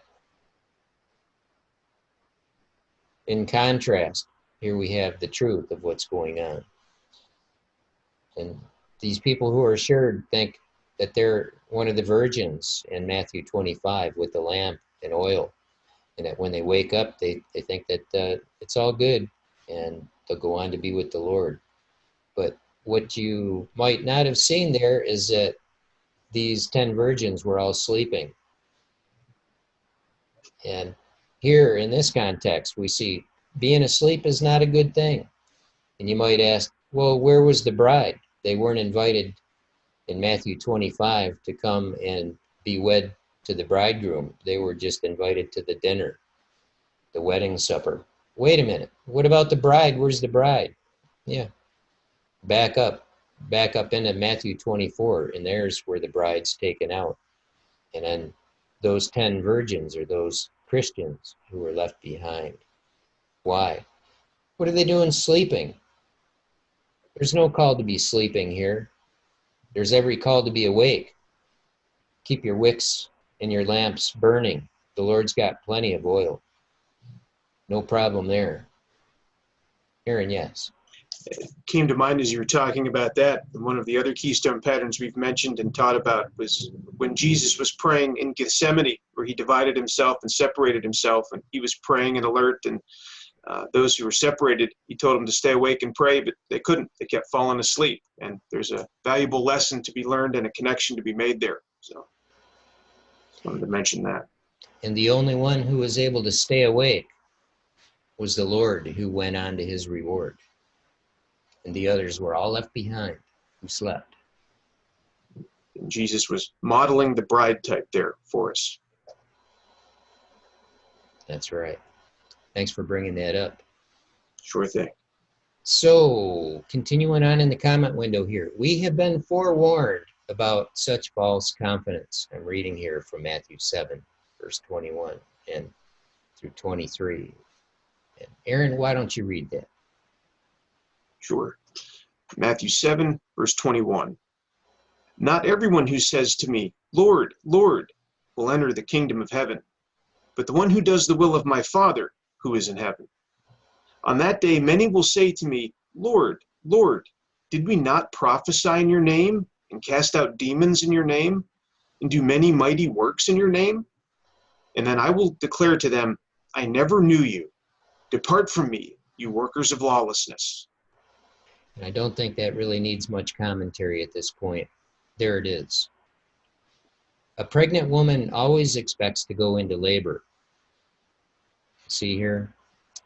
I'm going to read this. That the day of the Lord will come like a thief in the night, while people are saying there is peace and security.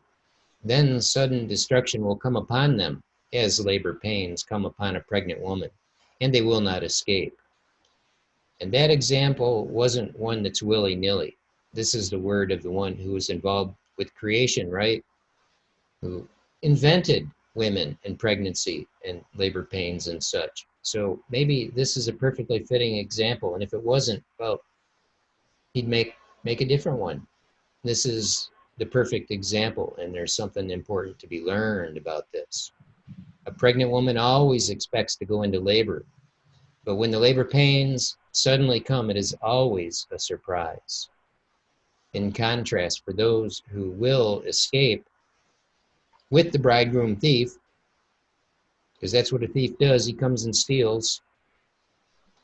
And the bridegroom's coming to steal away his bride, according to old Jewish custom. The timing is not a surprise because they are fully awake, knowing in advance exactly when to expect him. Matthew 24:43. Aaron, would you read that for us? Sure.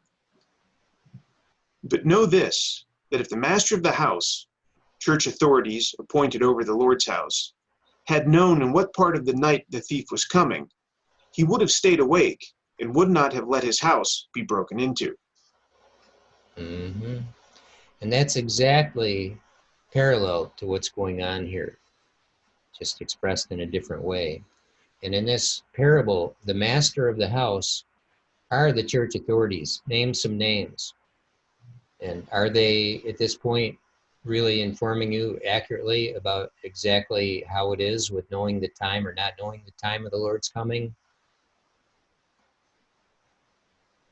Probably not. Not seeing too much of the message we've got here being echoed, and it's not really necessary.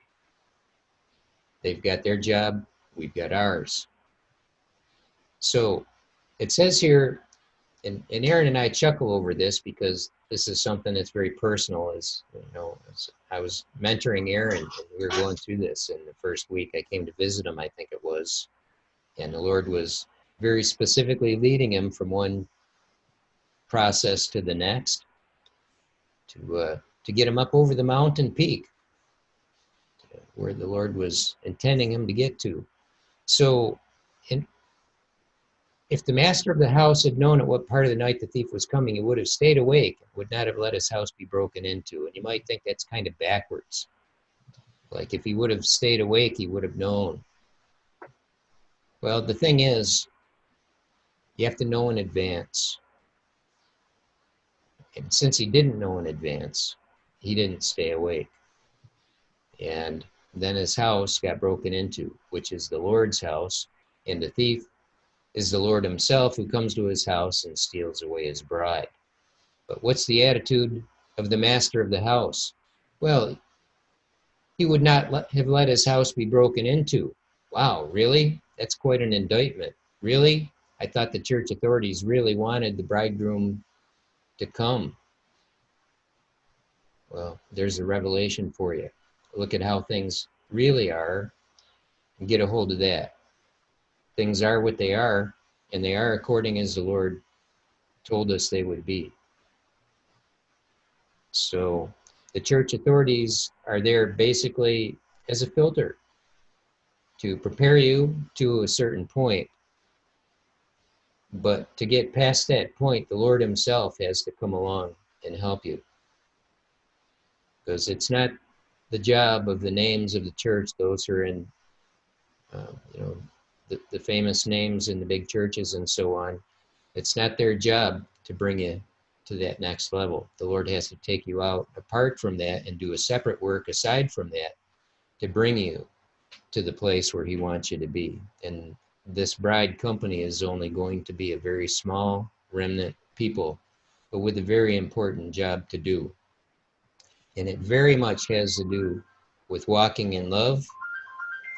That would be me. Okay, we're back. Sorry for the interruption there. So we're going to move on. I've clicked on chapter 5, verse 1 here on this line. Verse 2 is addressed to those who are fully awake in a way that follows from having been informed about times and seasons to the extent that nothing more needs to be written on the subject. If you aren't confident in knowing when the Lord comes like a thief to steal his bride away, your education is not yet sufficient to make you fully aware. And this is not just me and my whimsical self. This is the word of the Lord.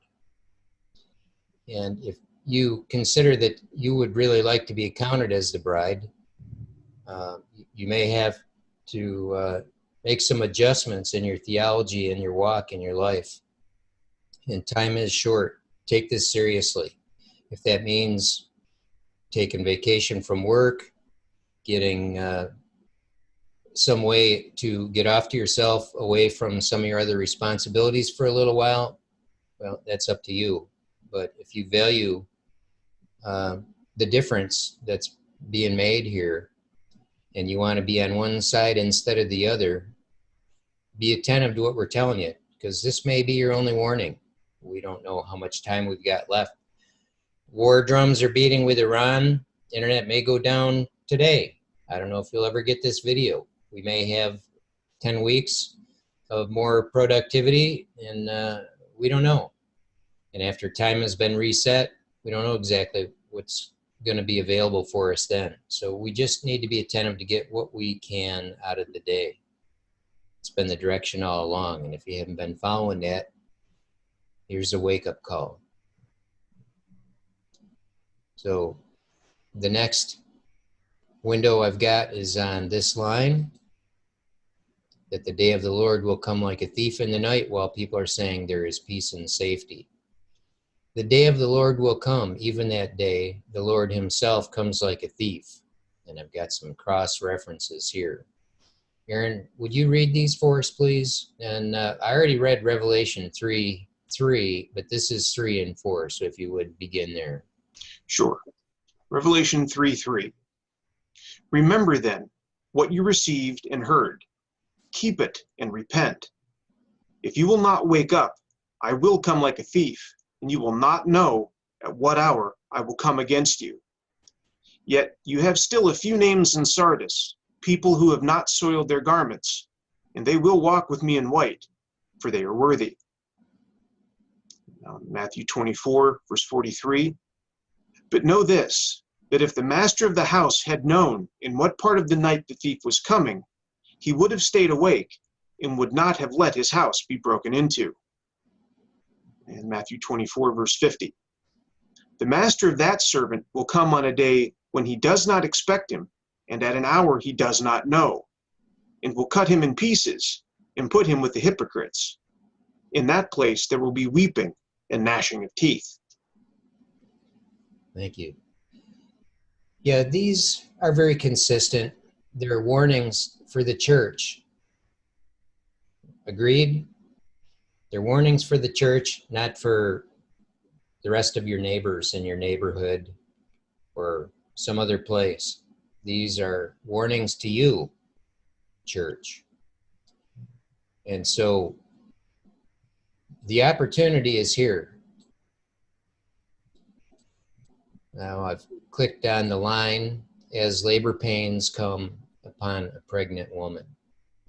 And I want to read this section here before I get to that. I'll read from 5:1 through 3.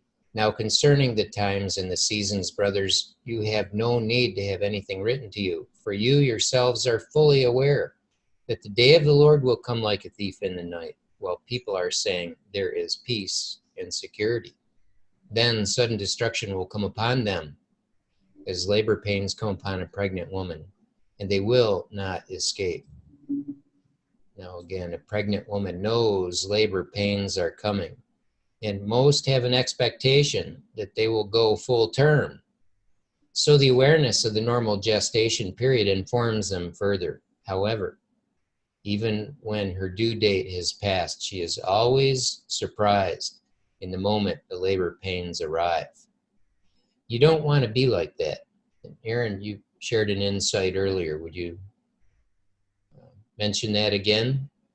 Sure. As we're looking at this, the Lord brought a connection that I've never seen before. Labor pains are part of the curse that the Lord put on after the rebellion in the garden with Eve and Adam and their transgression with Satan. And that was due to their rebellion. And here we are seeing that the folks left behind are going to be stricken like that with their curse, knowing that they were rebellious, and the labor pains are going to be coming upon them. And so I see the connection there with the rebellion with Eve in the garden and the curse laid upon her, and the curse that's going to be laid upon those who were rebellious and asleep and not walking in brotherly love to know as to what time the Lord was coming. And so that's the curse that they'll have to pay, and they'll have to cleanse their robe there afterwards. So it's a well-chosen reference here about something that you don't want coming upon you, associated with the curse. So, what a contrast between the fully aware and those who are not, between those who genuinely know when the bridegroom is coming and those who do not, yet who are self-assured in their status. And what is this destruction? Then sudden destruction will come upon them. And here's the word, and this is from the Helps Word Studies. I've got a link right there. It's this Greek word that means properly ruination with its full destructive results. This ruination, however, does not imply extinction or annihilation. Rather, it emphasizes the consequent loss that goes with the complete undoing. Think about what happens when those who are self-assured have been deceived and they realize it because the bride is gone. And that's a witness and a wake-up call for them.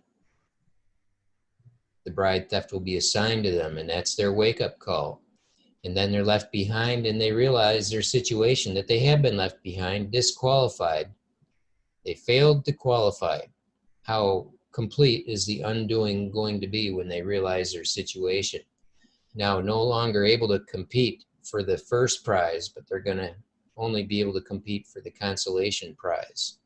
No more opportunity to be the bride, only the bridesmaids.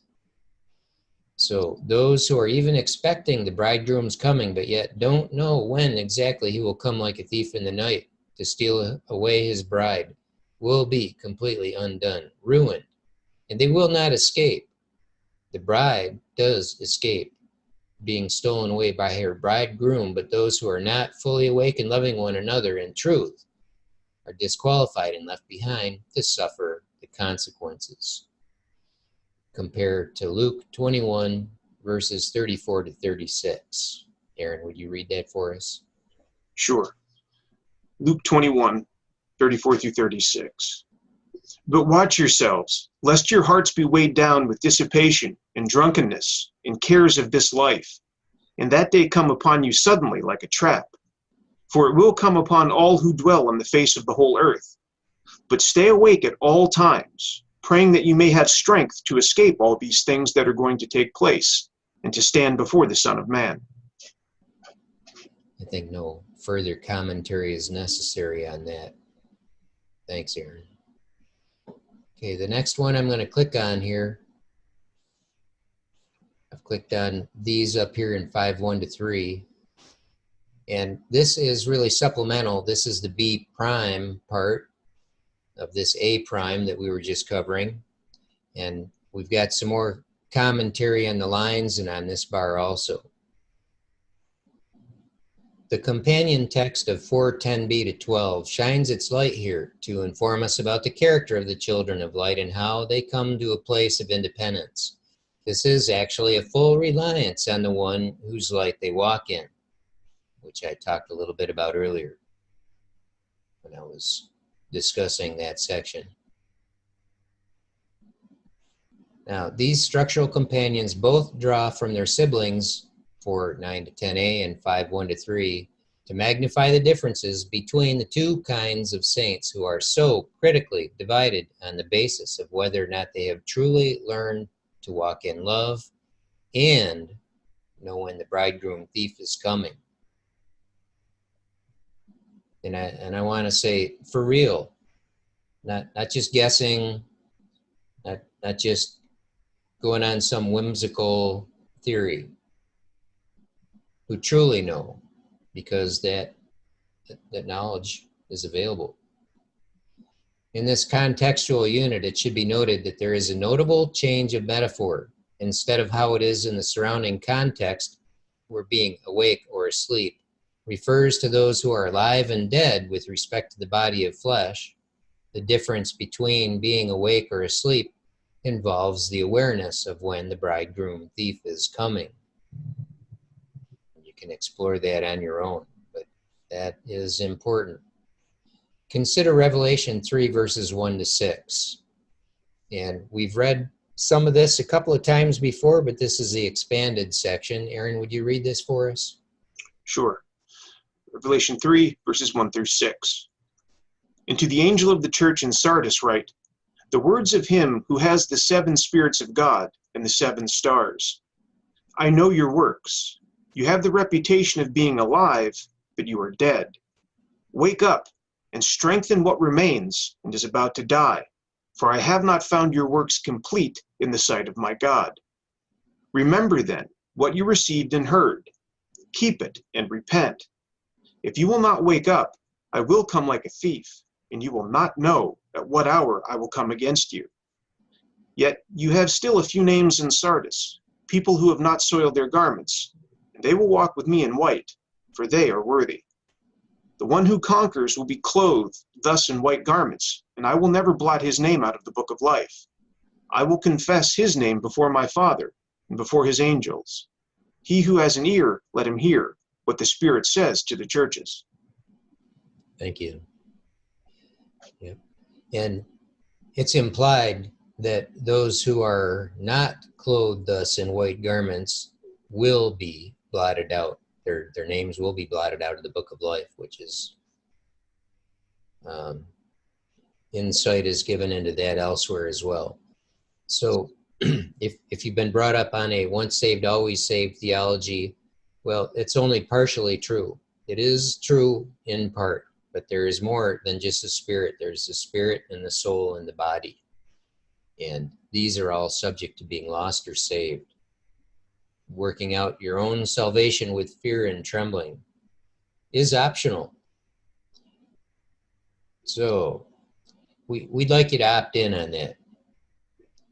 The thematic structure of 1 Thessalonians 5, verses 4 through 9, which is highlighted in blue down here, departs from its companions' standard order by repeating 5, 4 to 6 in 5, 7 to 9 in reverse order. So again, up here, it's a standard order, A, B, A prime, B prime. Down here, in this 5th level as you hover, this is a chiasm. That's what I'm saying. The chiasm is illustrated by the highlighting as you close this comment window and hover your mouse cursor over or tap on the 4 bars in the 5th column that span this text. This element structure matches the other 2 siblings on this level, which we were just exploring at length, and that it is both a chiasm and a set that exhibits the keystone pattern. And that's worth doing an exploration. And what I'm saying is that here we have a chiasm, okay? This is the B and B prime. It reverts back. It's doubled. What's here is repeated down here, and it's repeated in reverse order. And we have not only the chiasm, but a keystone pattern, because again, these first 3 elements are more similar than this 4th, which is similar, but somewhat different. And in other commentary, I call that to attention. The keystone pattern appears in this way. There's the 1st, 2nd, 3rd, and then the 4th, which I just illustrated, which is no longer using the figurative language used to distinguish between the saints, but rather building on that by identifying their respective ends when the event that has been the subject finds them separated in a dramatic way. And what I'm describing is the difference between the first 3 and the 4th, which makes this a keystone pattern. And it's very relevant because what's going to be manifest in the 4th thing, finally, is this difference that is being pointed out. This is so impressive when you consider how the critical issue pivots on knowing exactly when the bridegroom arrives like a thief in the night, which depends upon the keystone pattern and the reset of time, which is modeled in a chiasm by the crossing over and returning back to the beginning. That should sound familiar because, yes, I'm repeating myself a lot here because it helps it sink in. That's what teachers do. That's why the scriptures repeat over and over, and why this message is amplified to us, magnified to us in this way. And we need it. We need all the help we can get for this to sink in. And you may have to have this repeated to you by looking at it day after day, reflecting on it and praying about it, and then returning to it as the Lord brings it to mind until you can grasp the bottom line of what this really means for you in your life, what you need to get a hold of, how important it is that you attend to the Lord's direction in this season. Okay, so the next, I'm going to click on down here. And in this comment window, Aaron, would you read Matthew 24, this passage, please, for us? Certainly. Matthew 24, verses 42 through 51. Therefore, stay awake, for you do not know on what day your Lord is coming. But know this, that if the master of the house had known in what part of the night the thief was coming, he would have stayed awake and would not have let his house be broken into. Therefore, you also must be ready, for the Son of Man is coming at an hour you do not expect. Who then is the faithful and wise servant, whom his master has set over his household, to give them their food at the proper time? Blessed is that servant, whom his master will find so doing when he comes. Truly, I say to you, he will set him over all his possessions. But if that wicked servant says to himself, my master is delayed, and begins to beat his fellow servants, and eats and drinks with drunkards, the master of that servant will come on a day when he does not expect him, at an hour he does not know, and will cut him in pieces and put him with the hypocrites. In that place there will be weeping and gnashing of teeth. That sounds like a bad thing. Yeah. In contrast to the faithful and wise servant whom his master has set over his household to give them their food at the proper time. You know, Aaron and I sit here and do this, and our minds are blown by that. And yours should be too. And it's not to exalt Aaron and I, but hey, aren't you involved in this? Out there in YouTube land or wherever you happen to be, right? This is for us. Why? Well, it's actually quite a struggle here. It's quite a struggle. It's a fight. And for a lot of us, it's quite an endurance race. More like a double marathon for some, or a marathon, or a long distance race. Maybe for some of you, it looks like just a sprint. But here we all are. And a lot of reward is at stake here. So, you know, how many times and how many ways can I make a point? And these aren't the only scriptures that we could point to. There are many others. Aaron. I just want to say, for all the folks who support us through spiritual warfare and prayer and encouragement and financial donations, thank you so much. And there are no small roles in this, and we all have a part to play. So just encourage you to keep hanging in there and stick with it. Don't give up and don't quit. And thank you for partnering with us and for being here with us in this fight. No small roles. That's right. There's only roles you can forfeit by your own choosing. If the Lord has called you to a role, don't count it as an insignificant thing, whatever it happens to be. Do it with gusto, with your whole heart. Esther 4:14, take a look at that. So to close out this window, consider that for you do not know is in the sense of yet, because it only really fits when the watchful really do come to know. As this very chapter reveals, they will. And we know this is quite valid. The Lord has affirmed this to us over and over again. Will no one know? Let me tell you, no one knew. And so should you. Okay. So in this section, I've clicked on all the bars that have an event, and there's a comment window up here on verse 4. I'm going to click on that one. In bringing up this commentary window, the color highlighting on 4 matching lines has been frozen, making it easier to consider how the matching lines compare. This also makes it easier to compare those lines that aren't highlighted. Again, more simple instruction on how this operates. And I have highlighted this first line of verse 7, but it actually applies to the entire thing. Like if I clicked on this bar on 4. So include the whole verse 7 in this. And the emphasis in the highlighted lines is given to what those who are specifically being addressed are not, and what it means for them. And, you know, again, like I said before, this is a pretty significant deal.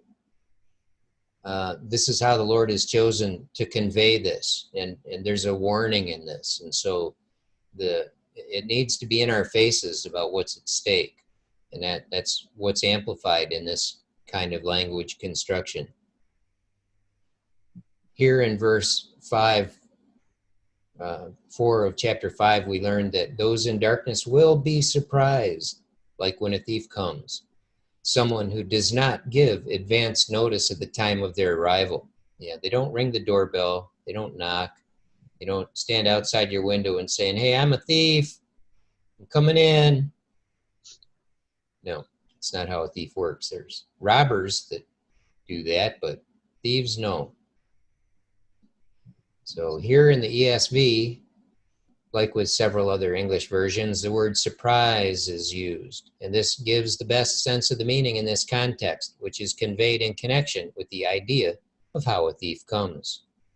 So to be in darkness is to be surprised due to being unaware, uninformed, or ignorant about the matter of precise timing. Those who are specifically addressed are not in darkness, with the clear implication that they, in contrast, know exactly when to expect that day that is connected with the arrival of the thief. And I want to mention, as a collateral study, go to what we've written about the sign for the bride on the same website here, theopenscroll.com. And I'm going to show you down here in the section on the hope about when cometh that thief in the night, that we've written here about the sign for the bride. Writings down here. This section on the bride theft, what will their acceptance be from life from the dead, about Romans 11. The sign for the bride in 2 parts. These writings are huge, and they're hugely significant. I can't emphasize how important the sign for the bride is going to be. And on this, it talks about the timing of when it's revealed, and several examples in Scripture are given.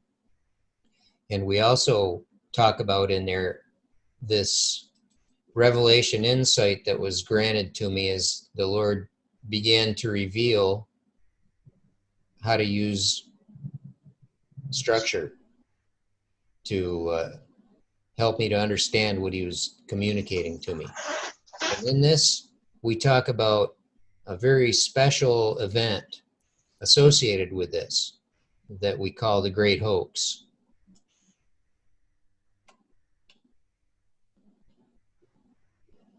And this hoax is a really big deal.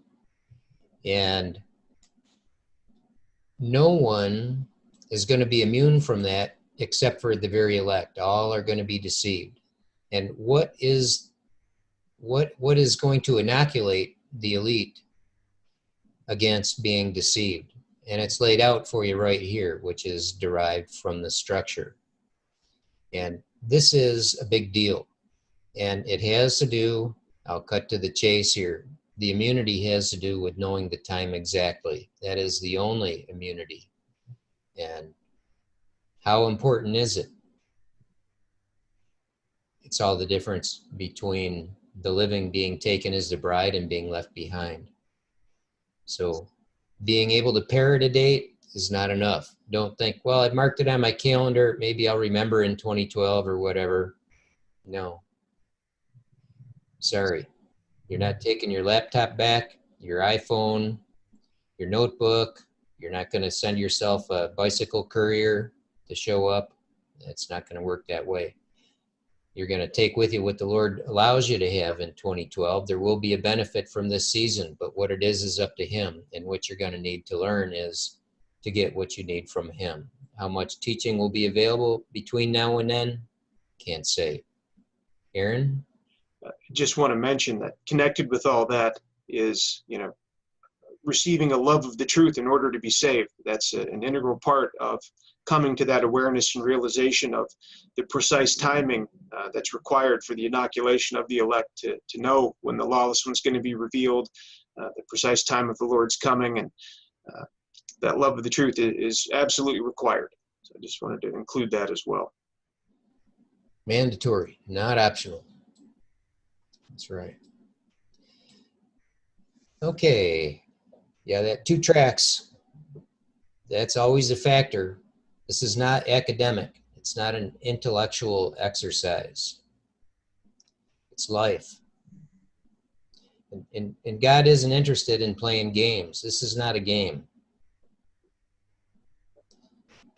I'd say it's life and death, but it's really way more important than that. So back to this comment window here. To be in darkness is not what you want to be. Those who are specifically addressed are not in darkness, with the clear implication that they, in contrast, know exactly when to expect that day that is connected with the arrival of the thief. And there's your immunity. And that is what's required. The Lord has amplified and magnified it to us over and over again. Now in this next window for 5A, another figurative expression that applies to the children of light and children of the day has to do with the seeing eye and the hearing ear. And the revelation of this also is brought out in the idiom of breaking bread, when the Lord breaks bread. The next window, if you have eyes that see, being a child of the day and of the light, and being fully aware in the way the context makes very plain, take heed that you do not dishonor this blessing and be lulled to sleep. See this warning? We are not of the night or of the darkness. So then, let us not sleep as others do. Endurance, perseverance. You must continue in it, because having once been a child of the light doesn't ensure that you're going to continue to be. You can jump ship, and you don't want to do that. So there's another warning, not for random people, not for the general populace. It's for the saints, for you and I. Keep us in a right perspective of who we are and what's going on, what's at stake, not just for our own personal benefit, but for the sake of everybody else. In the next line, but let us keep awake and be sober. In keeping with the symbolism of the context, the kind of sobriety and drunkenness being called to our attention has less to do with literal wine than the kind of effects produced, like the dulling of the spiritual senses, inattention, and the inability to discern and stay awake and alert and take responsible and timely action as required in battle. And here's your helps: word studies, interpretations, which are echoing what I've said here. Aaron. Mentioned there, being alert, being able to respond appropriately in battle, without going into details, putting on my heart to mention it, life and death is at stake if the Lord's bringing you to engage for an intercession or spiritual warfare on behalf of someone. That can mean the difference between life and death. I mean, we're not joking around or engaging in hyperbole when we say these sort of things. This is a very serious time and season we're in, and life and death and so much more is on the line. So please take this very seriously and stay vigilant and alert. I just can't stress that enough. Thank you. Now in this verse 8, but since we belong to the day, let us be sober, having put on the breastplate of faith and love, and for a helmet, the hope of salvation. The breastplate and helmet represent the most critical armor that warriors have for protection against the enemy's weapons while battles are being fought. There you have that. Verse 9, line A. For God has not destined us for wrath, like those who are of the night, in contrast, who are in darkness and asleep. And what is this wrath? Here from Help's Word Studies. It's Strong's number 3709, and that's in the Greek, of course. To team, swelling up, to constitutionally oppose, properly settled anger, opposition that is rising up from an ongoing or fixed opposition, proceeds from an internal disposition which steadfastly opposes someone or something based on extended personal exposure that is solidifying what the beholder considers wrong, unjust, evil. And the third one pretty much repeats that. So in context, and this is a very specific matter, those who are destined for this wrath are those who will be surprised when the Lord comes like a thief. It's a very consistent message, a very poignant message. Let the exquisite symmetry of the text that has been very carefully organized and guarded by the author speak to you. The multitude of saints who are self-assured of their status and yet still need to be written to about times and seasons are asleep as children of the night. And again, I reference a section from Matthew 24. And in this final comment box, and what is this salvation that some wrongly interpret as proof that this passage is not warning us about a distinction made between Christians? The Greek word is one that has many occurrences and a broad range of meaning. Taking a most practical approach, it is something that is directly contrasted with the wrath and is as desirable as the wrath is undesirable. In context, this salvation must be identified with the escape that is denied the others. When the bridegroom thief comes for his bride, those who are judged as unworthy will be left behind to suffer the consequences. Oh, dear saint, don't let it be you. We've had adequate warning. The Lord hides things on purpose and he brings them out of his storehouse. He brings out his treasures in due time to counsel, to confront, to rebuke, and to instruct and inform in every way, to wake us up, to bring us to the place where we can receive his teaching, repent and obey, so that we can live and so that we can enter into his kingdom and glory. This is his purpose and his plan. He will have a people. He will have a bride. The question is, will you and I be accounted in that number? Or will we fail to rise up? This is our opportunity and privilege right now. You know, our stuff doesn't go viral. There aren't, we're not breaking the internet here. And it's not, YouTube's fault or anybody else's fault. This is the Lord who guards over his precious gems, but he assures that his people get what they need in a timely fashion. And there's another message that I want to bring forth here that is going to be very confrontational for some of you in a personal way, because I want to talk about the rapture and how this applies, because I know a lot of people come here with the same doctrines that I had formerly. I was a pre-trib rapture guy for many years. This is what I was taught, and this is what I, in turn, taught others. And it took some time for that to get untangled in my mind, for me to understand how to discern more properly what the truth was. So the theories that involve the imminent rapture, meaning it could happen at any time because no advance notice will be given, that only works until it doesn't.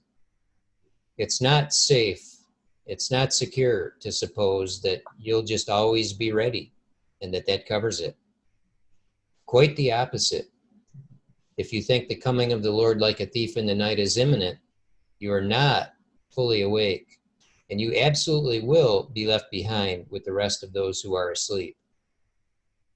Just saying, this is a wake-up call. If you're depending on your ability to access these teachings online for years after time has been reset back to 2012, you're presuming a lot. I have reason to believe there will at least be public radio for a while because of a promise made to a brother that has not yet been fulfilled. But I just don't know about the internet. You need to grow up in the Lord Yeshua and learn to get what you need from the Lord himself. He will provide for saints to minister and to be ministered to, but things in the coming Shemitah are going to be radically different from how it has been in this season. Maybe you're going to be asked to lead others. That's all I've got to say about this one. Is there anything you feel compelled to add, Aaron, before we close this out?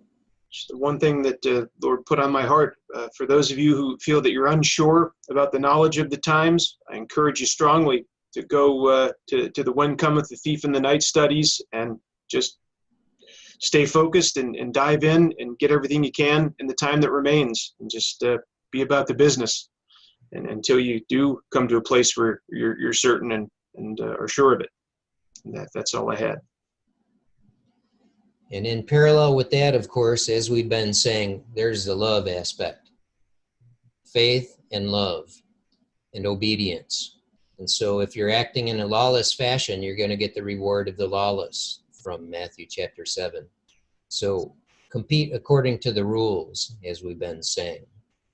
We've got a lot of other stuff that we're just busting to share with you. So we're going to move on from this one, produce this, publish it, and Lord willing, we'll see you next time around. God bless you. Bye-bye.